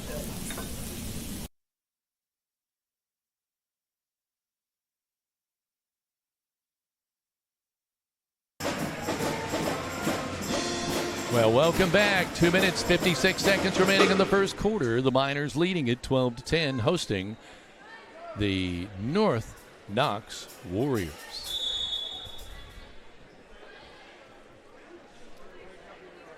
Miners inbound the ball against a full court press. McKee trying to cut back to her left. Now has to go back to her right. Gets it down. There's a pass. But I think it took. There. Oh, did they call the foul? Well, that bailed them out, didn't it? Miners were having trouble getting the ball in. I bet you that's something that North Knox will go back to. There's in a zone now, kind of a zone trap. Yep. Archer, the ball, gets it over on the right-hand side. Now back over to the left. The Twins playing catch. Olivia, bounce pass to Addie. Addie McKee, Archer. Back to Addie, jump pass to Olivia McKee. Cross court, ooh. Always think those are going to sail out of bounds. Audrey Sullivan, the freshman, to Archer. Back to Sullivan, she wants the tray. Up no good. Rebound belongs to North Knox. Pushed out of bounds by McKee. Gonna watch those over-the-top passes out top here. We're gonna get this backside wing to jump that pass. So right now directing traffic is Brooklyn Sturgeon. Bounce pass right side. McKinley. McKinley to Collins. Back to McKinley inside. And boy, there's a foul on McKee. They were trying to go inside to Rosalind Armas, I think it is. I want to say hello to Rick and Linda Crines watching from home, as well as Scott, John, Daisy, Ray, and Tim watching from the Spring River in Arkansas. In Arkansas. Happy birthday, Tim. Yep, happy birthday. And we got a birthday we're celebrating here in the booth tonight, too. Yep. Kiera Webb, our camera operator, celebrating a birthday this week. Sweet 16, right? Yes. She's a little embarrassed. Sorry. No, okay. that's all right. It's great to have you along. We needed to mention that you were running the camera. Gave me a good opportunity. There's that trap again. And boy, they push her down, and she's going to get back up. But good team, good sportsmanship there by everybody involved in that play. Oh, absolutely. Nothing bad about that. Good kids on both sides. They're just playing really, really hard, and it's going to be physical. And there, Sullivan getting the ball. She's in the corner, in trouble. Lofts up a runner, in and out, no good. We're coming the other way, off and running. Jumper, right side, sweet. Brenna Collins. on the run, makes that jumper, and just like that, we've got a 12-12 game with 1:10 now to play in this first quarter. There's a ball going out of bounds. Miners will take over. Bella Franklin will be inbounding.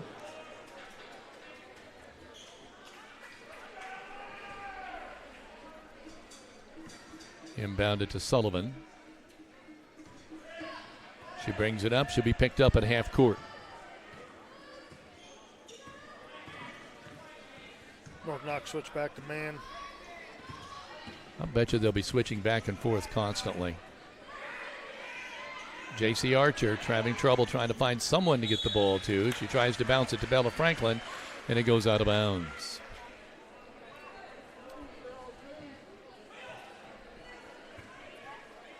Garrett Van Evender, a new first-year head coach for the Linton Miners. Miners coming out now in a 2-3 zone, and it looks like Becca Robbins has come in for the first time for a presence in the middle for the Miners. Bounce pass on the inside. They're up off the glass. Sweet. Number 12, McKinley. Alex having things her way. 2, 4, 6, 8, 10 points already, and we're still 20 seconds away from the end of the first quarter. Oh, they try to go inside to Becca, but the pass is way too strong. I think Archer thought that she might spin to the hoop, but she just sat still and was waiting for the ball. Just need to put a little bit more air underneath it, but it was the right idea.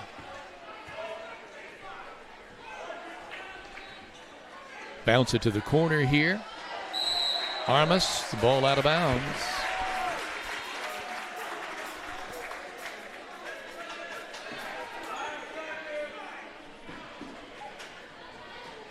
They get it inbound there. McKee coming up across the timeline. No. Shoots it up. I thought that was going to go. But it's 14-12 right now. North Knox on top of the Linton Miners by 2 at the end of 1. This is Raider Media Sports. 3 specialty clinics with 3 top-notch providers right here close to home. Greene County General Hospital's Team Ortho Foot and Ankle, and Surge Care are the area's go-tos when it comes to your care. Team Ortho is home to the county's only board-certified orthopedic surgeon, Dr. John Hammerstein. Dr. Matthew Parmenter is a board-certified foot and ankle surgeon with more than 35 years' experience. And board-certified general surgeon Dr. Cam Gabrielson is trained to diagnose a wide range of diseases that may require surgery. Team Ortho Foot and Ankle, and Surge Care, the trio you can trust. They're all part of the Greene County General Hospital family. Our family, caring for yours.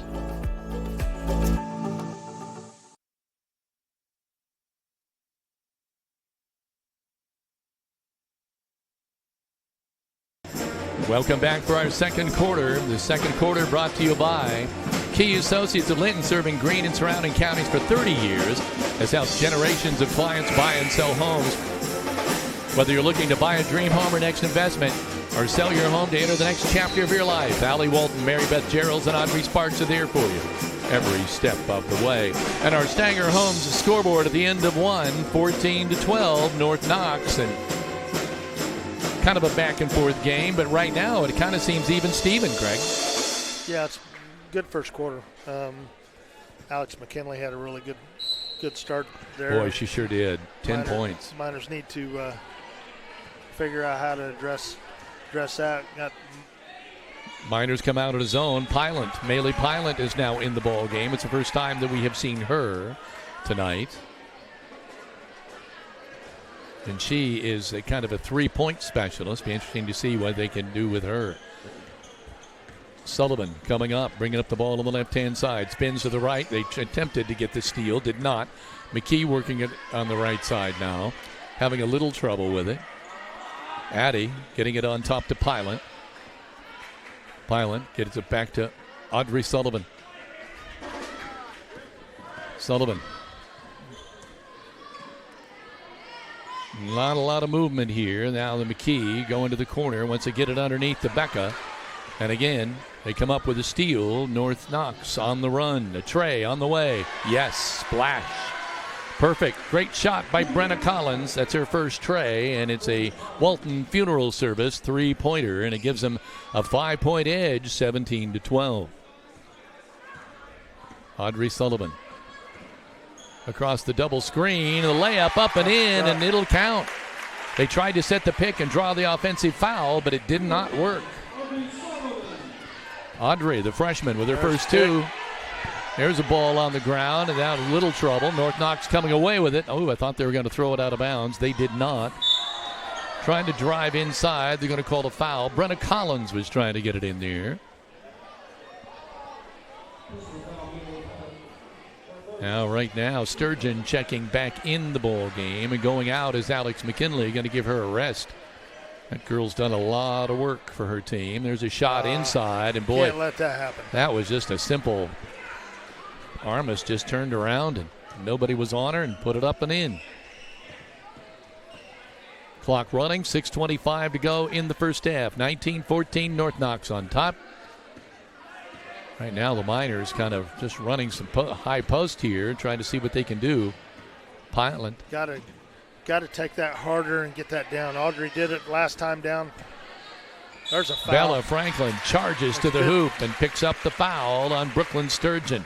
It was a good take by Bella there, but and there's another time where you play see free throw line extended with that offense. You got to run it down, give a chance for your players there at the elbow to slide down into the block. One thing you notice, and there's a nice shot, free throw up and good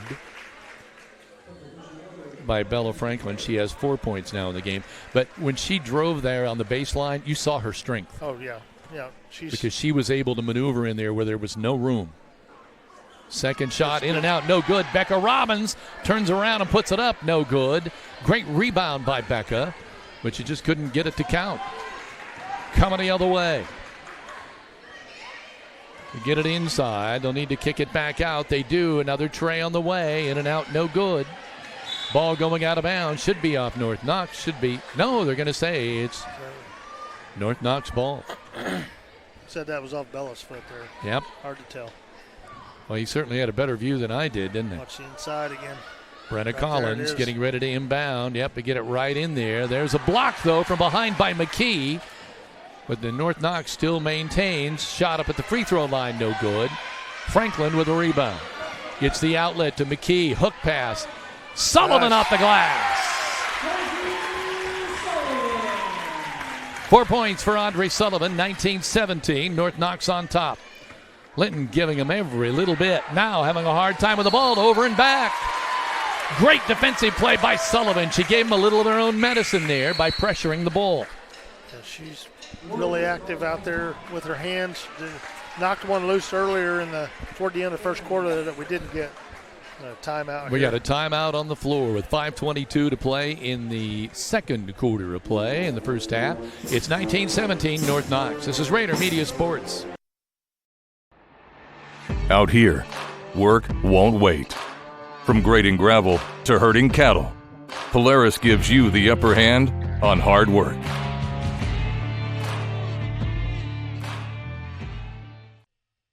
Since 1973, Litton Cycle Sales.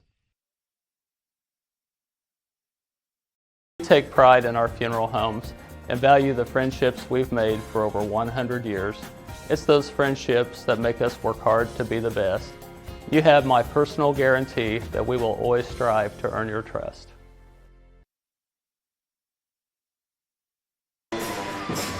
Being entertained here by the Linton Stockton Band during this timeout. 5:22 remaining here in this first half of play.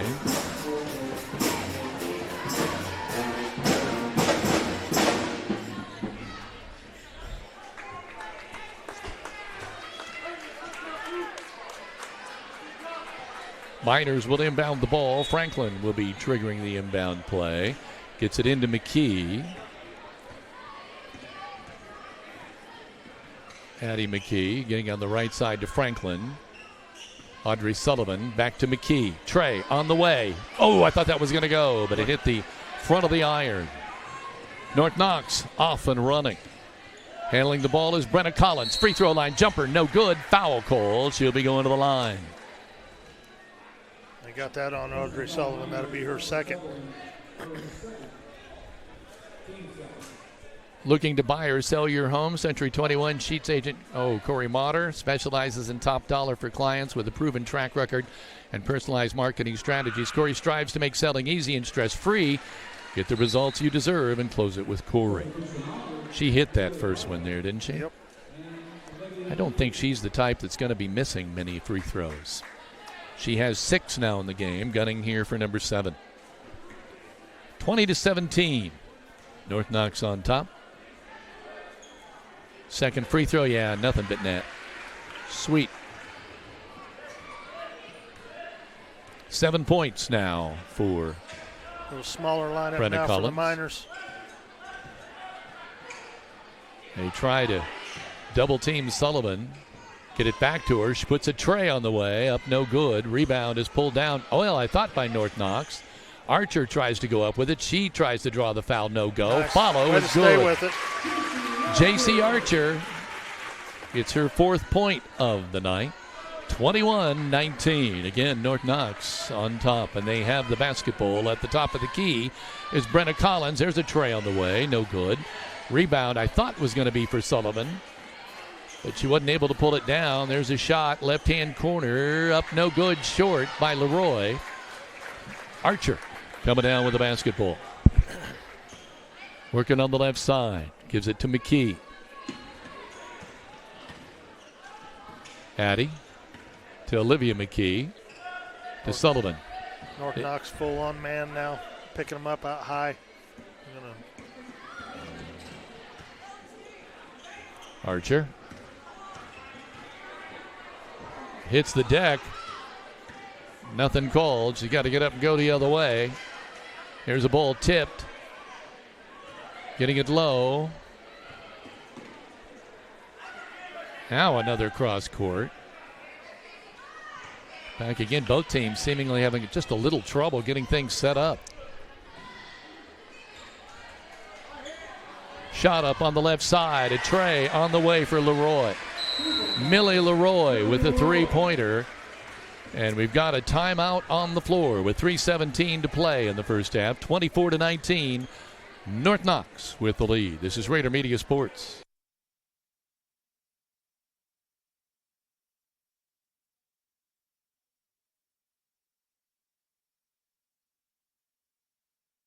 Anna. Let's clear the air about vaping. Glue, rat poison, paint.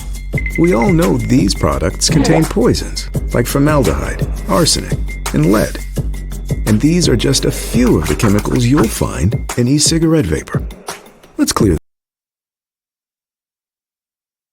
JC Archer has gone to the bench. I think she might have hurt her side a little bit when she fell. She took a pretty good tumble there. Give her a break and let her catch her breath here. Yeah, 3 minutes and 16. Now 13, 12, 11 left here in the first half of play. Sullivan with the ball on the left side. Gets it to McKee. Working on the right side. Tries to drive it all the way in. Now she wants to kick it back out without getting trapped. Gets it to Pylant. To Sullivan. Back into Bella Franklin. And she hits it off her foot out of bounds. Turnover on the Miners. 24-19 North Knox. And they have the ball. Brenna Collins to Leroy. Miners 1-2-2. Bounce it on the inside. Now they try to go low. McKee picks it off. There's good play. She just knocks it off. Armas out of bounds. North Knox going with a full court press. Nope, they back off. McKee bringing it up. Big part of the game here for the Miners now. We need to Addie get McKee a basket here. driving deep, but then can't do anything with it. Kicks it out to Sullivan. Back to McKee. Bounce pass into Bella Franklin. She kicks it out. Olivia McKee off the back iron. No good. Addie McKee gets the rebound up and over, but then loses it. And North Knox off and running again. Number 12, McKinley. Yeah.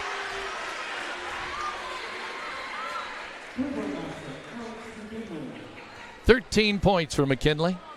2 minutes remaining in this first half. 27-19 North Knox. North Knox trying to assert themselves here in this second quarter. Going to get back on top to Pilot. Pilot to McKee. Addie McKee. Having trouble again. Gets it. Nope. And the ball knocked away from Franklin.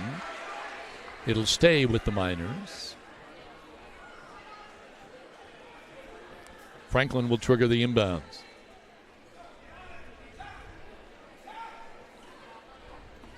The Stanger home scoreboard, 27-19.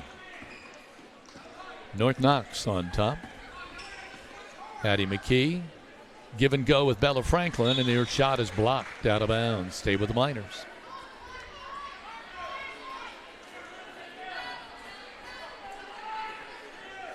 Olivia McKee to be triggering the inbounds play now.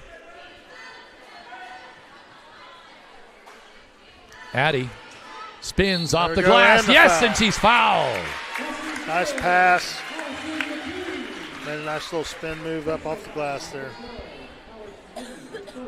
2, 4, 6. I have points for Addie McKee. She's gunning here for her third free throw. She's 2 for 2. Off the back iron, maybe I jinxed her. That was your fault. Wouldn't be the first time, would it? There's a ball, court length. Try to save it before it goes out of bounds, but good hustle play by Millie Leroy, but just couldn't quite get it done. And I believe we have another timeout on the court.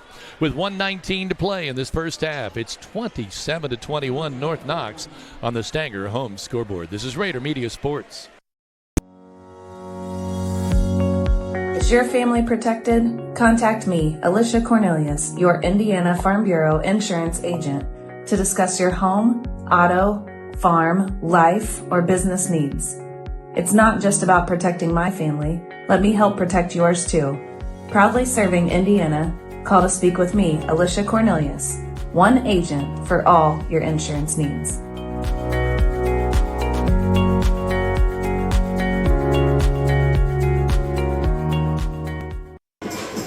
Team Ortho is Greene County's only orthopedic clinic featuring board-certified orthopedic surgeon Dr. John Hammerstein. Team Ortho also has lead athletic trainer Jed Arsenault, who works with Linton Stockton student athletes to help minimize the risk of injury. Call Team Ortho today at 847-3381. Greene County General Hospital, our family, caring for yours. At Indiana Farm Bureau, we're not just good at insurance, we're good at your insurance. Talk to your local agent, Jathan Wright. He's here for you, whether you want to talk in person, get started online, or you just want to call him at 812-798-2615. Start with Indiana Farm Bureau Insurance and stop knocking on wood. North Knox going back to this 1-3-1. Addie McKee working on the right-hand side. Start to trap her, then she pulls, gets the ball to J.C. Archer, but again, another turnover on the Miners. Nice drive in the lane, up off the glass, up no good by Collins. Rebound goes out of bounds, but we've got a foul here against the Miners. It's on Archer. Be her second.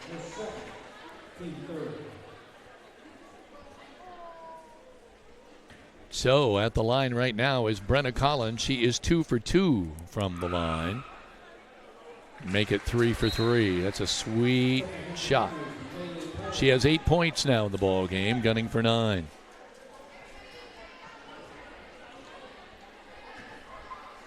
A tray, a shot from the field, and so far 3 free throws, and now, well, make it 4.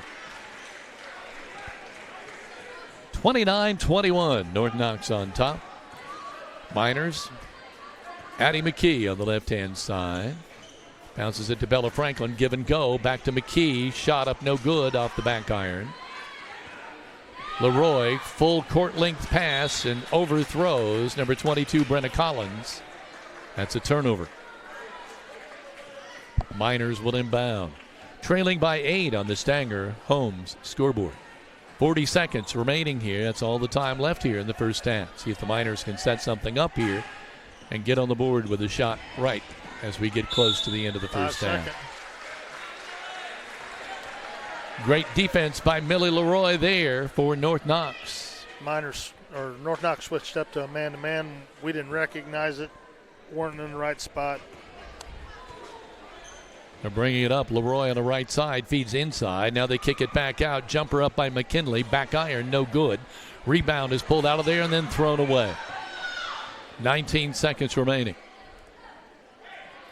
Ball tipped a little bit by Pilot. Back to Leroy. They're discussing things out on top. Collins brings it over to the right-hand side. Now tries to get it back over to the left. Trey on the way. Up, no good. Rebound fought for. Follow-up. Off the glass. Good. By number 41, Jaden Richter. And with that, we're at halftime. A 31-21 10-point lead for North Knox over the Linton Miners on the Stanger home scoreboard. We'll be back with a halftime show when we come back. This is Raider Media Sports.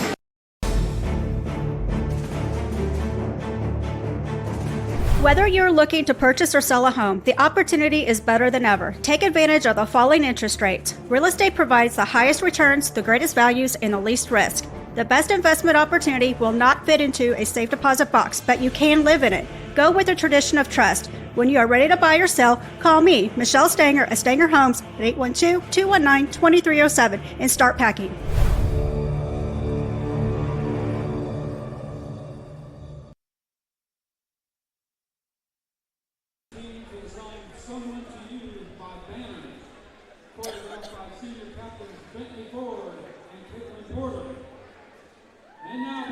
Welcome back. We have some scoring totals, but I thought we'd maybe show you a little bit of this halftime show where we totaled some of these up.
Linton Stockton High School cadets. Get a rousing applause from the fans in the stands here. It is halftime. North Knox leading the Linton Miners by 10, 31-21. Going over the scoring totals for North Knox, Millie Leroy with a tray for 3 points in the first half. Number 12, Alex McKinley had a great first half. 13 points, 1 tray, 4 shots from the field and 2 free throws, 2 for 2 from the line. And Brenna Collins coming away with 9 points with a tray, a field goal, and then 4 for 4 from the free throw line for 9 points. Brooklyn Sturgeon with 2, Rosalind Armas with 2, and Jade Richter with 2 for 31 at the intermission. Now for the Linton Miners, the Linton Miners, we have Audrey Sullivan with 4, J.C. Archer with 4, all field goals from the field, obviously. Addie McKee coming away with 6 points, 2 shots from the field, but 2 free throws. Isabel Franklin coming away with 4 points, so Trey and 1 of 2 from the free throw line, and Olivia McKee with a tray for 3 points for 21. So we're 31-21, Greg, and really it was closer than that, but North Knox kind of opened things up late in that first half. Last 3 minutes. You know, and those are the type of things when you're playing a team like North Knox that every possession matters, every possession counts. You've got to get good looks at the baskets, and you have to, again, eliminate the turnovers and the avoidable things that you can control. And we kind of got a little sloppy, didn't get some good looks. They come down and hit some baskets and did, and, you know, stretch this out to a 10-point lead. And really, again, for the first,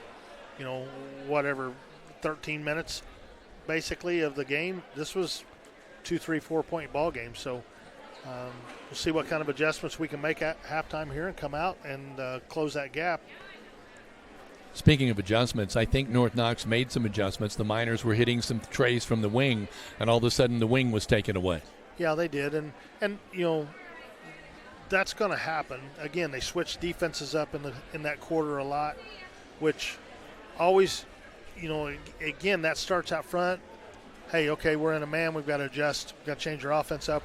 We're in this zone. We've got to change this up, and we got a 5-second call there because we didn't recognize it fast enough, and left our ball handler out there holding the ball. So it's those type of things that I think we have to again recognize, and it's going to be part of our deal this year for early part of the season that we'll have to adjust and learn in those situations. North Knox did a great job. Alex McKinley had a heck of a first quarter there. She only had the 1-3 in the second, but what happens with a good team like this is then Brenna Collins comes out and hits a 4 3 throws, and then you had 3 other people that had 3 threes that quarter, or 3 threes that quarter. So again, we have to adjust to that. We have to stop. They're not going to be afraid to shoot the ball out on the perimeter. We're going to have to close that gap out there and close out better on the wings. So we're still about 3 minutes and 35 seconds away from the start of this second half, and I just get the feeling that Linton is kind of finding itself here in the second game of the year still. They are, as we would expect. What I'm impressed that what I saw in the first half, minus those last 3 minutes, looked like an improvement from what I saw. They were the passes were more crisp, the cuts were harder. All of those things, I felt like there was some communication that was better. So, again, you get some of this under your belt, and I thought they did a good job for the most part in that first half. But who we're playing here makes a difference, and so you're not going to get away with the mistakes that we did make. Yeah, I mean, both teams still in the locker room here. Not a lot of time to warm up for the second half. I think maybe there's a lot of discussion going on in these locker rooms about the first half of play here. North Knox with a 31-21 advantage here at the intermission on the Stanger Homes scoreboard. Let's take a moment out. This is Raider Media Sports.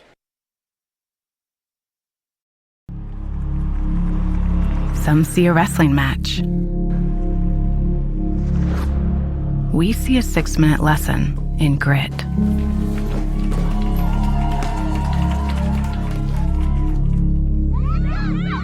Some see a coach sending a runner home. We see a mentor guiding a student athlete into the future.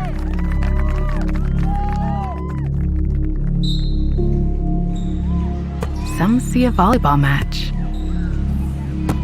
We see a student athlete learning how to be poised under pressure.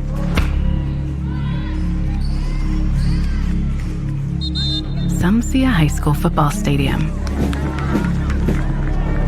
We see the one place where the whole community comes together. Proud to keep education in front of athletics since 1903.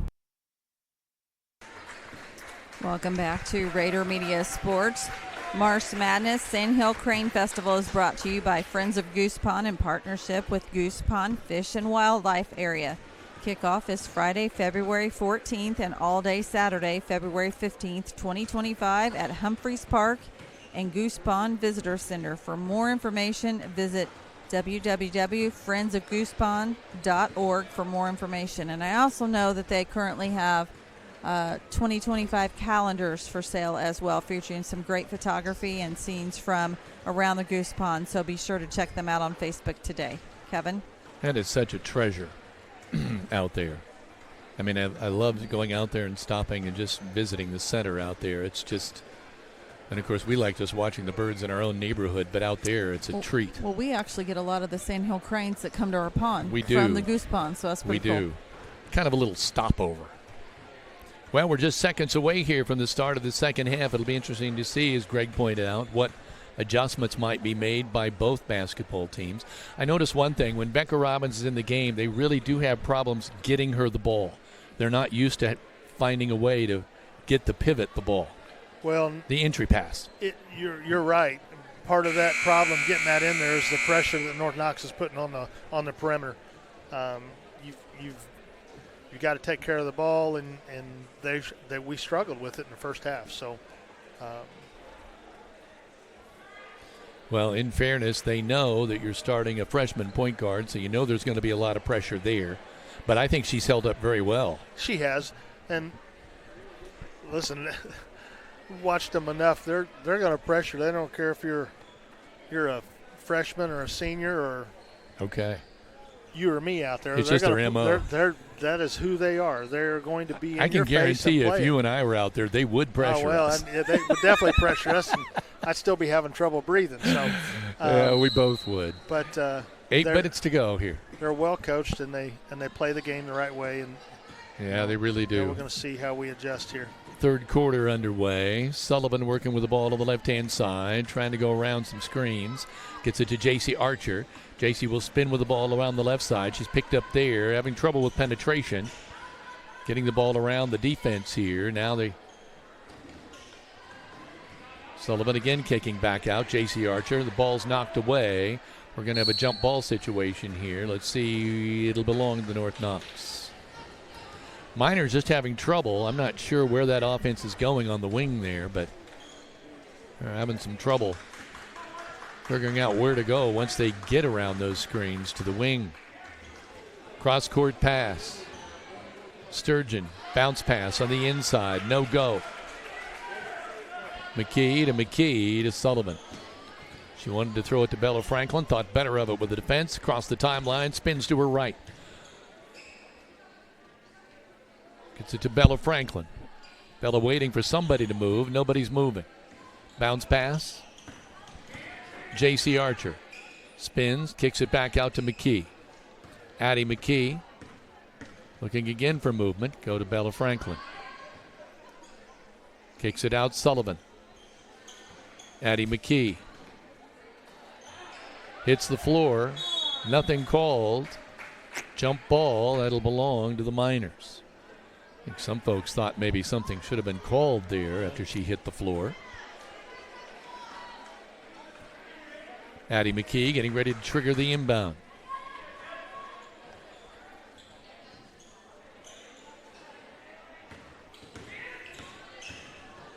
McKee. Addie trying to drive, kicks it out. Shot up, no good by Olivia McKee. Rebound pulled out of there by North Knox. They're off and running. Collins on the right-hand side. Setting up shop. Gets it to McClure. Inside to the cutter. Now in the lane. McKinley back out. 3 on the way. Good by Brenna Collins. She now has 12 points in this ball game. I believe that's her second tray of the game. 34-21. North Knox threatening to really open this up. Miners having trouble. Franklin kicks it out in the corner. Sullivan can't spin, nowhere to go. Archer into Franklin. Bella kicks it out. Trey on the way.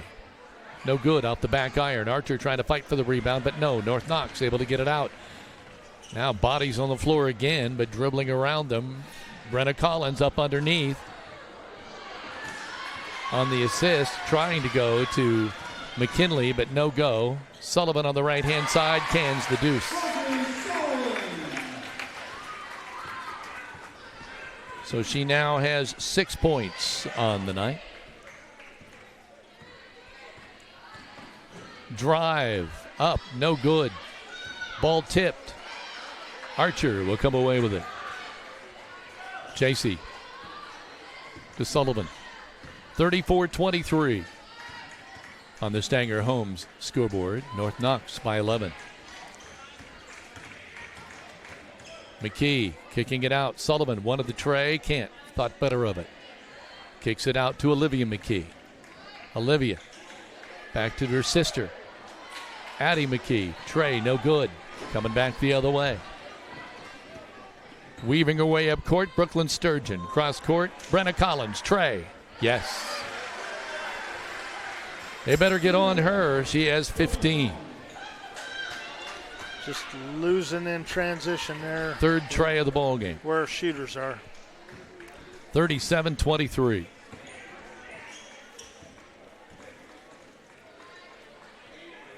In the corner, Sullivan. Cutter. Can't get the ball there. McKee takes it up. No good. Great defense in the lane. We're coming the other way. McKinley. Rocket pass on the left-hand side. Shot up by McClure. No good. Rebound. Hustled and going out of bounds there, but they're going to say she was pushed. It was great hustle by Sturgeon.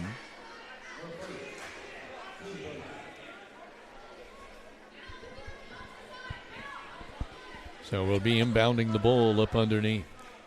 Brenna Collins. Out on top. Sturgeon. Great ball player, great ball handler. To Bailey McClure. Back to Sturgeon inside. Shot up, blocked. Richter didn't see the traffic beside her. Archer, Nice spin move. move up And off the one. glass and gets it. Nice. An and one. JC showing a little bit of what she's capable of. Why people have been so high on her there. That is her 6th point of the night, and she'll go to the free throw line to try to make it a 3-point play. 37-25 on the Stanger Homes scoreboard. North Knox by 12. In and out, no good.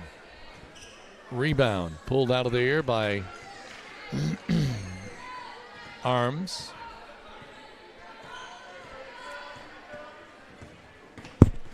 Spin move in the lane. Feed off there. Shot on the way, no good. Franklin with the ball on the right-hand side. Wanted to go to Sullivan, can't. Now she does. McKee. Back to Sullivan.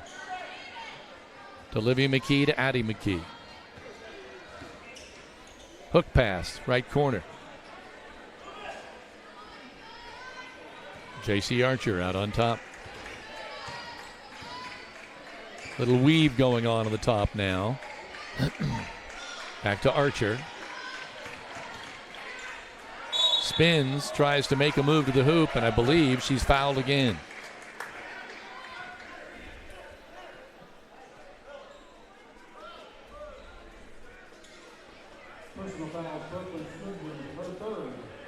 Third foul on Sturgeon, as you just hear the announcer call it out.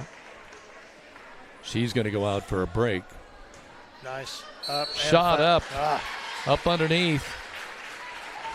Bella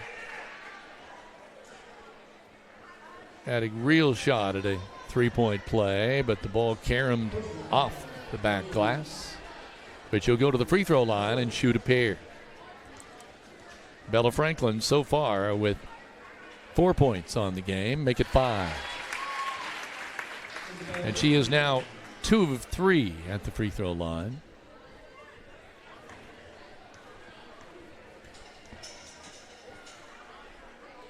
Nice. She hit them both. She's not messing around up there. 37-27. North Knox by 10, and they have the ball. Working on the left-hand side. on the wing. Driving is McClure. Shot up, no good. Rebound pulled out by Archer. He's coming up with the ball.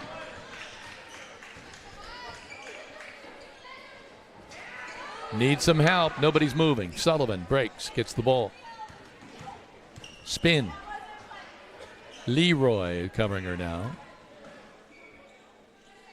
Again, Archer spinning, waiting, giving it to McKee.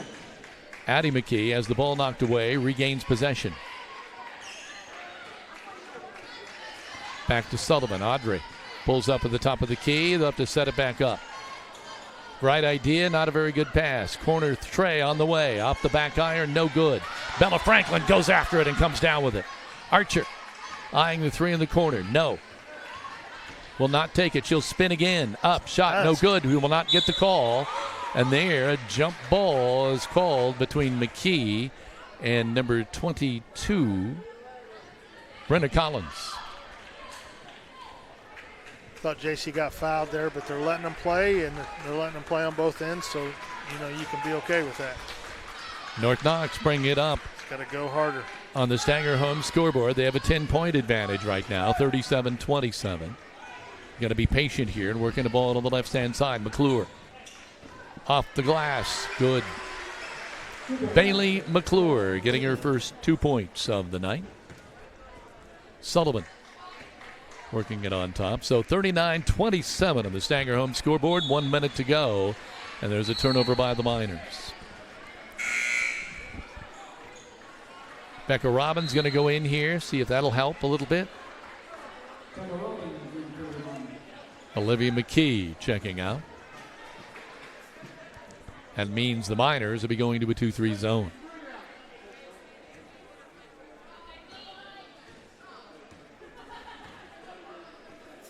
Collins on the right-hand side. Leroy out on top. Now back over to the left. Oh, they thought they were going to have a cutter there. They thought Bailey McClure was going to cut to the hoop on the back door. She did not.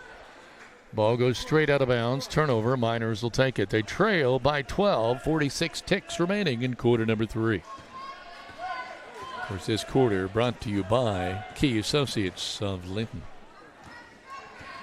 Sullivan, they're double teaming her. And there's over and back.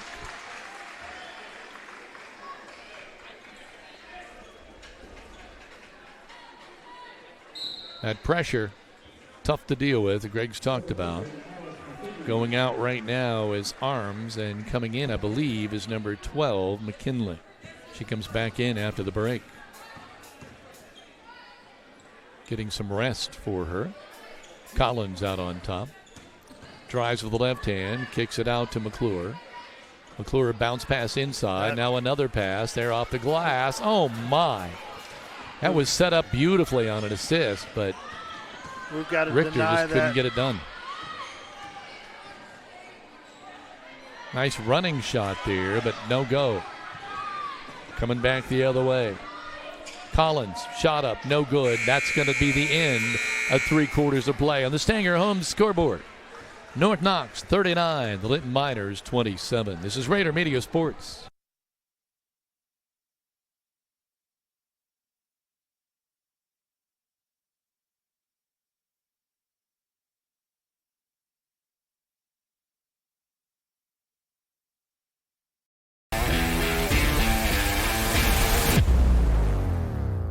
Linton Sporting Goods has an over 20-year tradition of offering Hoosiers the best in sports equipment and apparel. They feature Wilson, Demarini, Louisville Slugger, Marucci, Mizuno, and much more. Get ready for any sports season by shopping at Linton Sporting Goods on Highway 54, where the winners shop.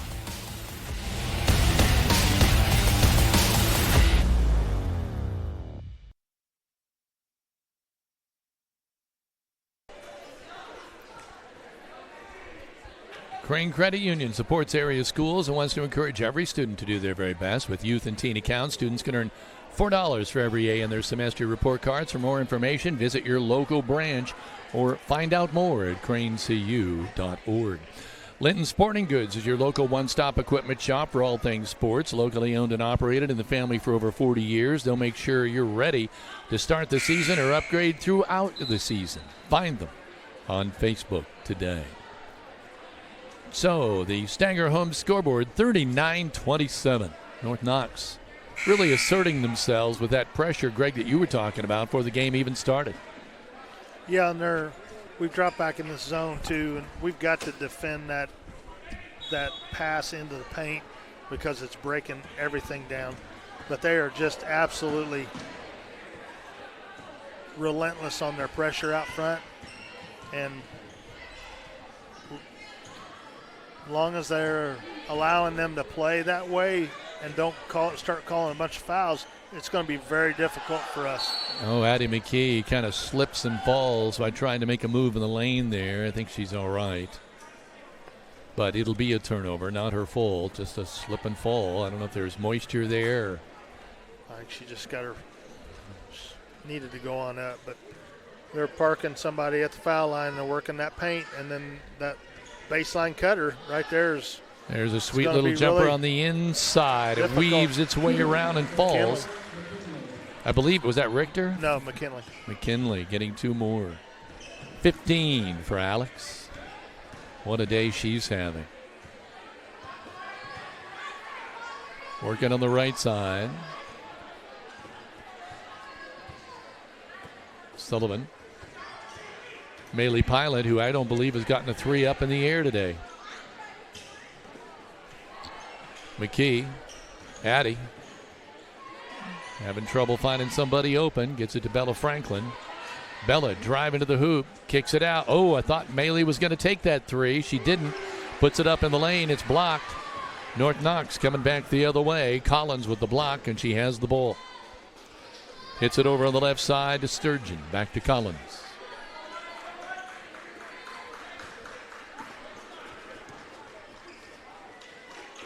Working on the baseline. Richter kicks it out. Trying to go for that cutter on the inside at the top of the key, but right there it is. McKinley. 17 for McKinley, and the coach, Garrett Van Evender, has seen enough. 43-27. North Knox on top with 6:15 to go in this contest on the Stanger Home scoreboard. This is Raider Media Sports. From the time we are babies, we understand the importance of saying goodbye. Viewings, funerals, and memorials give us that opportunity. Though needs and customs have changed, the importance of these gatherings remain the same. We laugh, cry, and share great stories. We also feel the true meaning of support from our family and our friends. It's another way to help through the grief process and begin to heal.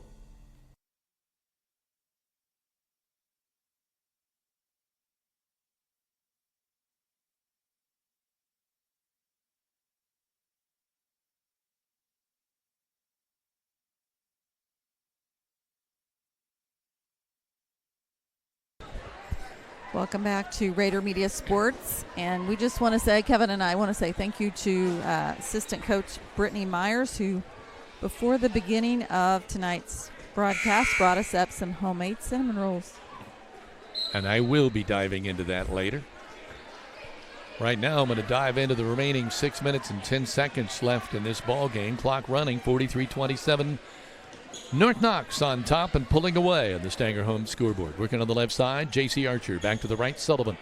Working now against what looks like, is it a 1-3-1? Archer in the lane, puts up a runner. That's what we need to see more of. You got to penetrate in and break that down, make it collapse a little bit. And J.C. did a good job going to the hoop there. She'll be stepping up to the line now. She has 6 in the ball game. Gets that free throw to fall. She's now 1 of 2 from the line. 7 points. Second free throw on the way. Good. 8 points for the freshman, J.C. Archer. 43-29, Miners trailing by 14. North Knox with the ball and with the commanding lead. Sturgeon on the right-hand side. to Lemberg in the ball game now for North Knox as they start to clear some of their bench. There's a cutter. They're all knowing what to do. Just cut to the hoop after the driver. Sturgeon. Was that Sturgeon or Arms? No, that was Sturgeon. Sturgeon. 4 points for Brooklyn. Go up. McKee. There you go. Off the glass. Addie McKee getting her 8th point of the night. Arms retaliates on the other side. That's her 4th of the night. Starting to trade baskets with just under 5 minutes to play. 47-31, 16-point edge North Knox. Miners just having problems on the offensive side. There, JC. Nice. With the tray. Giving us little glimpses of what could come. It's her first tray of the night. 11 points for JC. Nice drive, nice feed, nice block. And then the boatload of folks on the floor. Everybody gets helped up here.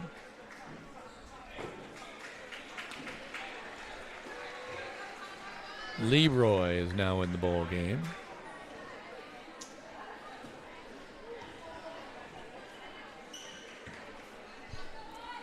(47-34), clock running, 4:30. Sullivan with the basketball. Audrey, another freshman playing for the Miners. Trying to find someone open. They give it to JC. She's going to spin her way in. Nope, kicks it out to McKee. Addie tries to spin around, gets trapped, loses the ball. We're coming the other way. And there's a pass picked off by Sullivan. Now she wants to dance the other way, and she gets it off the glass. 8 points for Audrey Sullivan. 47-36, Miners trail by 11 on the Stanger Homes scoreboard. Working it on the right-hand side, Sturgeon tries to go underneath, little look pass, Archer steals it. JC wants to take it all the way and can't get it to fall. Good take. But she should go to the free throw line. There's a foul, I think. Looked like it was on Arms. Nope, 24. I apologize. It's on Sturgeon. That's her 4th. Archer going to the free throw line.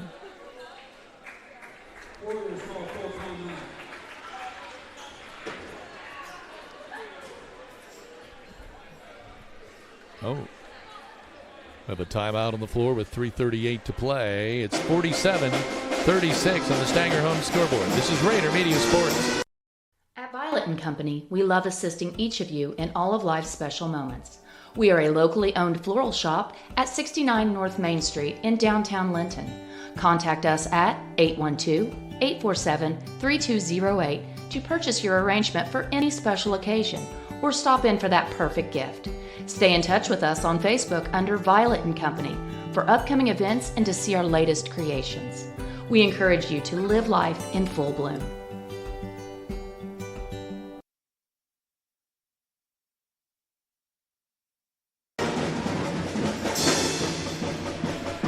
The Lynn Stockton Band entertaining the fans at every break, and boy, they do an amazing job. It's good to have them here.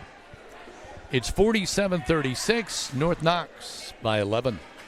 3:38 to play. Linton Miners trying to get something going here. J.C. Archer stepping to the free throw line for a pair.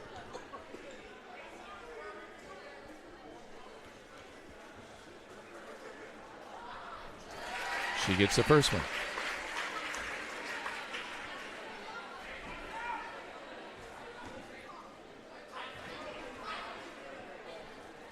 Second one on the way, rims out of there. Pulled out of there, and again, North Knox off and running. Now they pull back. Pull the reins back a little more. Leroy with the ball on the right-hand side. Try to get the ball back to her, but can't. Want to go to the cutter on the inside. Richter kicks it back out. Leroy with the shot. Got it.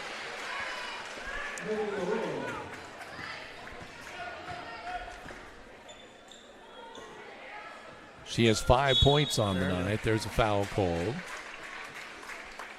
on the other end.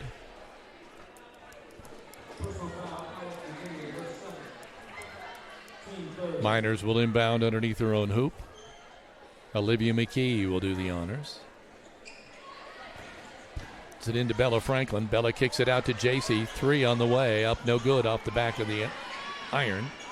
They give it back to JC. Nice. Flowing to the hoop, and she gets it too. Great feed by Bella Franklin. JC starting to pile up the points here. 39 for the Miners, 49 for North Knox. Miners now in a 2-3 zone. Go to Richter. She passes out on top. Collins. Right inside Leroy. Ball caroms out of bounds. Going to be Miner basketball. North Knox fans a little upset. Yeah, but not a lot. They've got a 10-point lead with 2:28 to go. They're going to reverse it. That's the right call.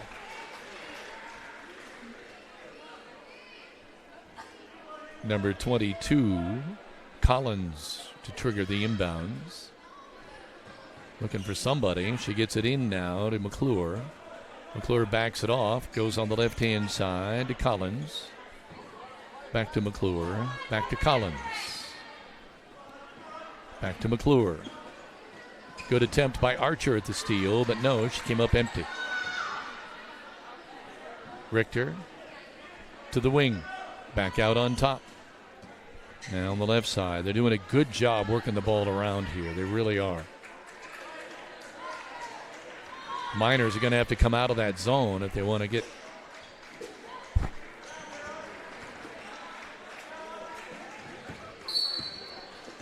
Foul on Sullivan. Third foul on Audrey Sullivan. Right now, coming back into the game, I think is that Sturgeon? She's got the ball on the left-hand side. Weaves it in and out a little bit. Collins with the ball out on top. Now on the right-hand side to McClure. Back to Collins. Left hand starts to drive. They're going to call a foul, a reach-in foul there. I assume it's on Bella.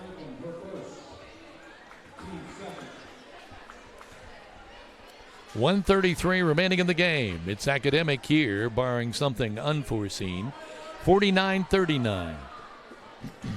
Underneath to the cutter, and nobody saw it coming. McKinley again. She has 19 to lead the game. There's a whistle, and it's going to be a timeout for the Miners. With 1:21 remaining in the game, 51-39. North Knox in the lead. Is your family protected? Contact Indiana Farm Bureau Insurance Agent Alicia Cornelius to discuss your auto, home, farm, life, or business needs. Not just about protecting her family. She says, let me help protect yours. Proudly serving Indiana. Call 812-582-8941 to speak with Alicia. One agent for all of your insurance needs. The Grill open 7 days a week with a large menu featuring daily specials. Dine in or carry out your favorites for breakfast, lunch, or dinner. Located in downtown Linton, this family-owned business has something for everyone. And it's the perfect season for camping. Give Audrey Sparks at Richard Brown Insurance a call to get the best protection for your camper.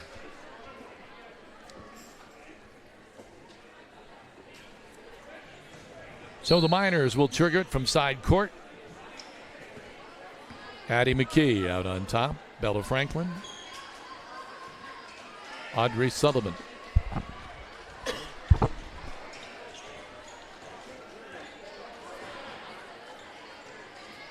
Again, Miners having trouble.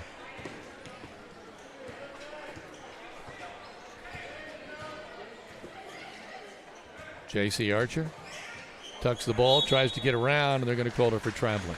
She kind of got caught in between two defenders. Yep. Tried to scissor her way through there, and it closed a little faster than I think she thought it was going to. 50 seconds and running.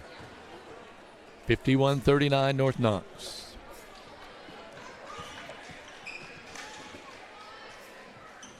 Richter kicks it out. Sturgeon with the ball. They bounce it again inside to McKinley. She has been just deadly today.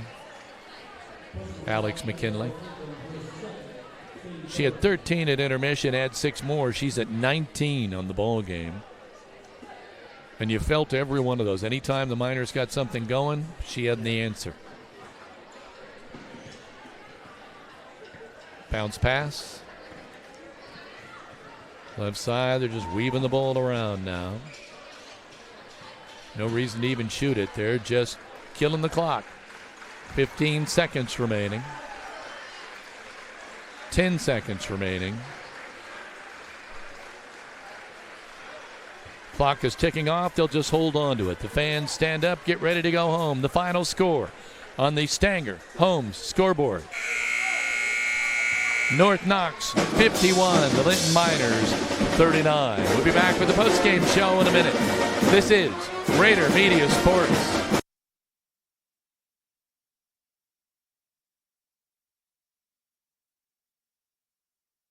Custom Creations, we know that every memory has a story. Every time we sit around with family and friends, we share those memories. When we pull the boxes of old pictures out of the closet, we revisit those memories of our past. Whether it's a photo or a special moment with family, a picture of a loved one who has passed. When you think about that moment, there's a memory that goes with it. At E2 Custom Creations, we offer custom laser engraving for keepsakes, personalized gifts, home decor, signage, awards, and many other custom made-to-order products. Let us help you personalize a unique gift for a loved one, customize an item, or create promotional materials and awards for your business or athletic team. Our services include engraving and cutting on a variety of materials, including wood, acrylic, leather, granite, marble, glass, and coated metals, just to name a few. If you have an idea, reach out and let's talk about how we can bring your idea to life.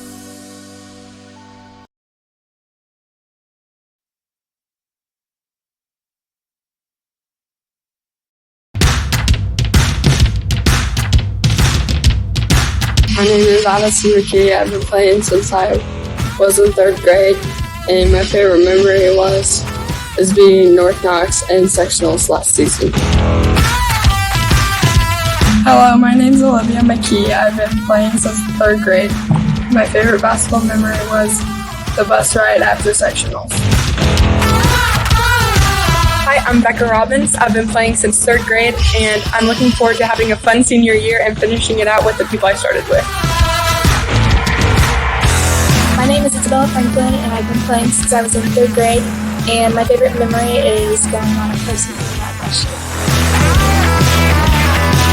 Hi, I'm Bailey Pilot. I've been playing basketball since the 3rd grade, and my favorite basketball memory would be probably staying in a hotel the night before semi-state. Lady Minor basketball, class of 2025, senior season.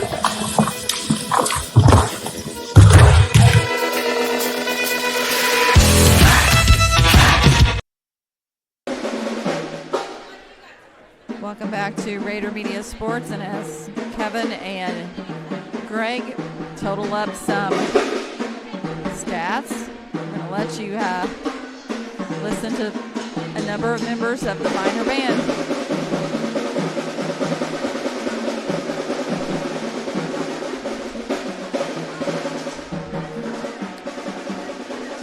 Drummers staying and helping us out here. Escorting everybody out of this gymnasium tonight as North Knox goes to 2-1.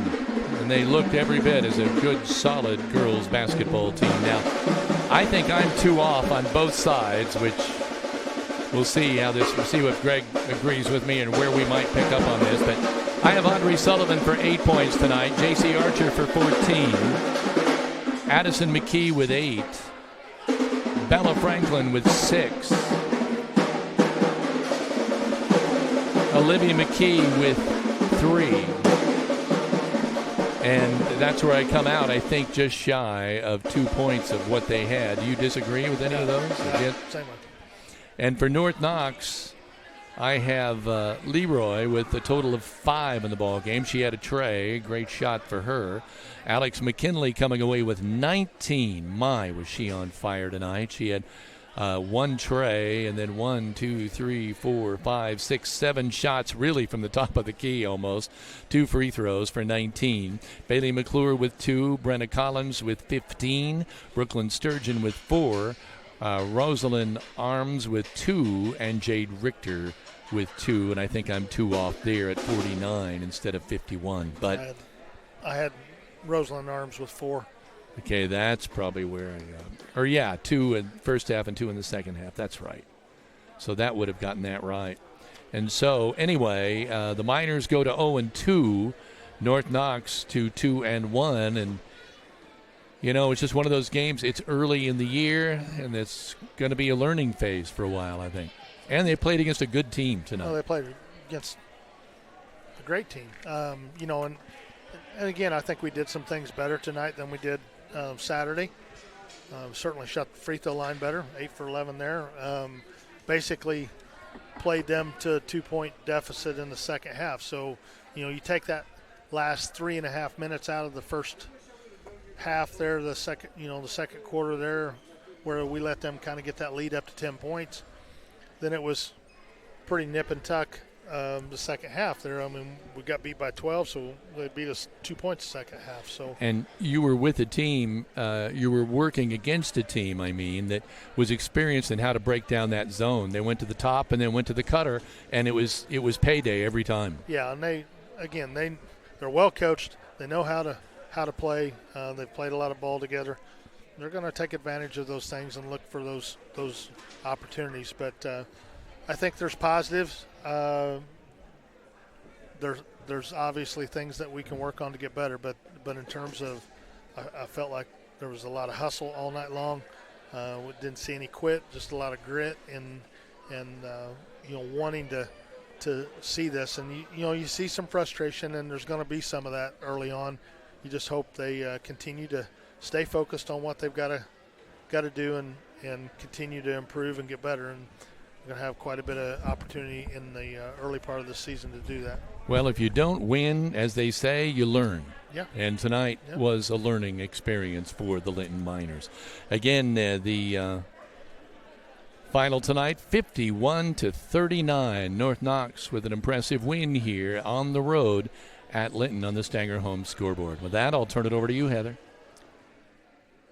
Well, on the screen you can see what is ahead for the Lady Miners and what we will be broadcasting.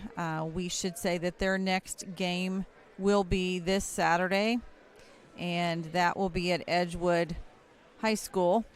We are not permitted to do the game because they have their own live stream, and they will be putting it up behind a paywall. So either go on the road to Edgewood to watch them in person, or you have the opportunity to choose to do a paywall. Then on Tuesday, we'll be back right here at Linton Stockton High School as Linton host Bar Reeve. And once again, that'll be a 6 o'clock tip for JV, and then followed by varsity action as well. Then you can see here on the screen what's up next. So we will be back here, Bar Reeve on Tuesday. We will be back here on Thursday for North Central. North Central is varsity only. Then on Saturday the 23rd, we travel to North Davies down in Cougar Country for a matchup there at 11 o'clock that morning. Tuesday the 26th, we're right back here as we host number 1 South Knox. Then we have a little bit of a break for the Thanksgiving holiday, and we'll be back here again on Thursday, December the 5th for Eastern Green, Thursday, December the 12th for Clay City, and Thursday, December the 17th back here for Owen Valley. And obviously when December rolls in, then we're going to start intertwining boys basketball as well. And we got a big football game tomorrow night that obviously we'll be bringing you. But one other thing I want to talk about, and that's Coach Garrett Van Evender has decided that what he wants to do is talk to us before in pregame. And so if you need to tune in to hear him before every junior varsity game where he comes up and talks to us. So it will not be the situation where he comes up and talks at the end of the game like some coaches elect to. Some like to talk before and some like to talk after. Just wanted to explain that for fans who might be listening. So the next broadcast that we will have, as Kevin mentioned, will be tomorrow night at the Roy when the Brownstown Central Braves come to Linton for the 2A regional championship. We will be going on air at 5:55 tomorrow night with our pregame, and kickoff will be at 7. I encourage everyone that is able. I made a pretty lengthy post today, that if you are able, if you're a Miner fan, if you're not a Miner fan and you want to support the red and blue, they need fans in the stands. All the ticket information is on our Facebook page, and we will be sharing that again later tonight as soon as we break down and as soon as we get home. I know Coach Harden sent me at the beginning of this game, tomorrow's pep block theme is camo, so come out, be loud. Brownstown Central is 12-0, but we're in tournament time and records don't matter. So we're hoping that the Miners can clinch tomorrow's regional to be able to advance to Semi-State next weekend against either Indianapolis Lutheran or LaPel. So for Greg Elliott,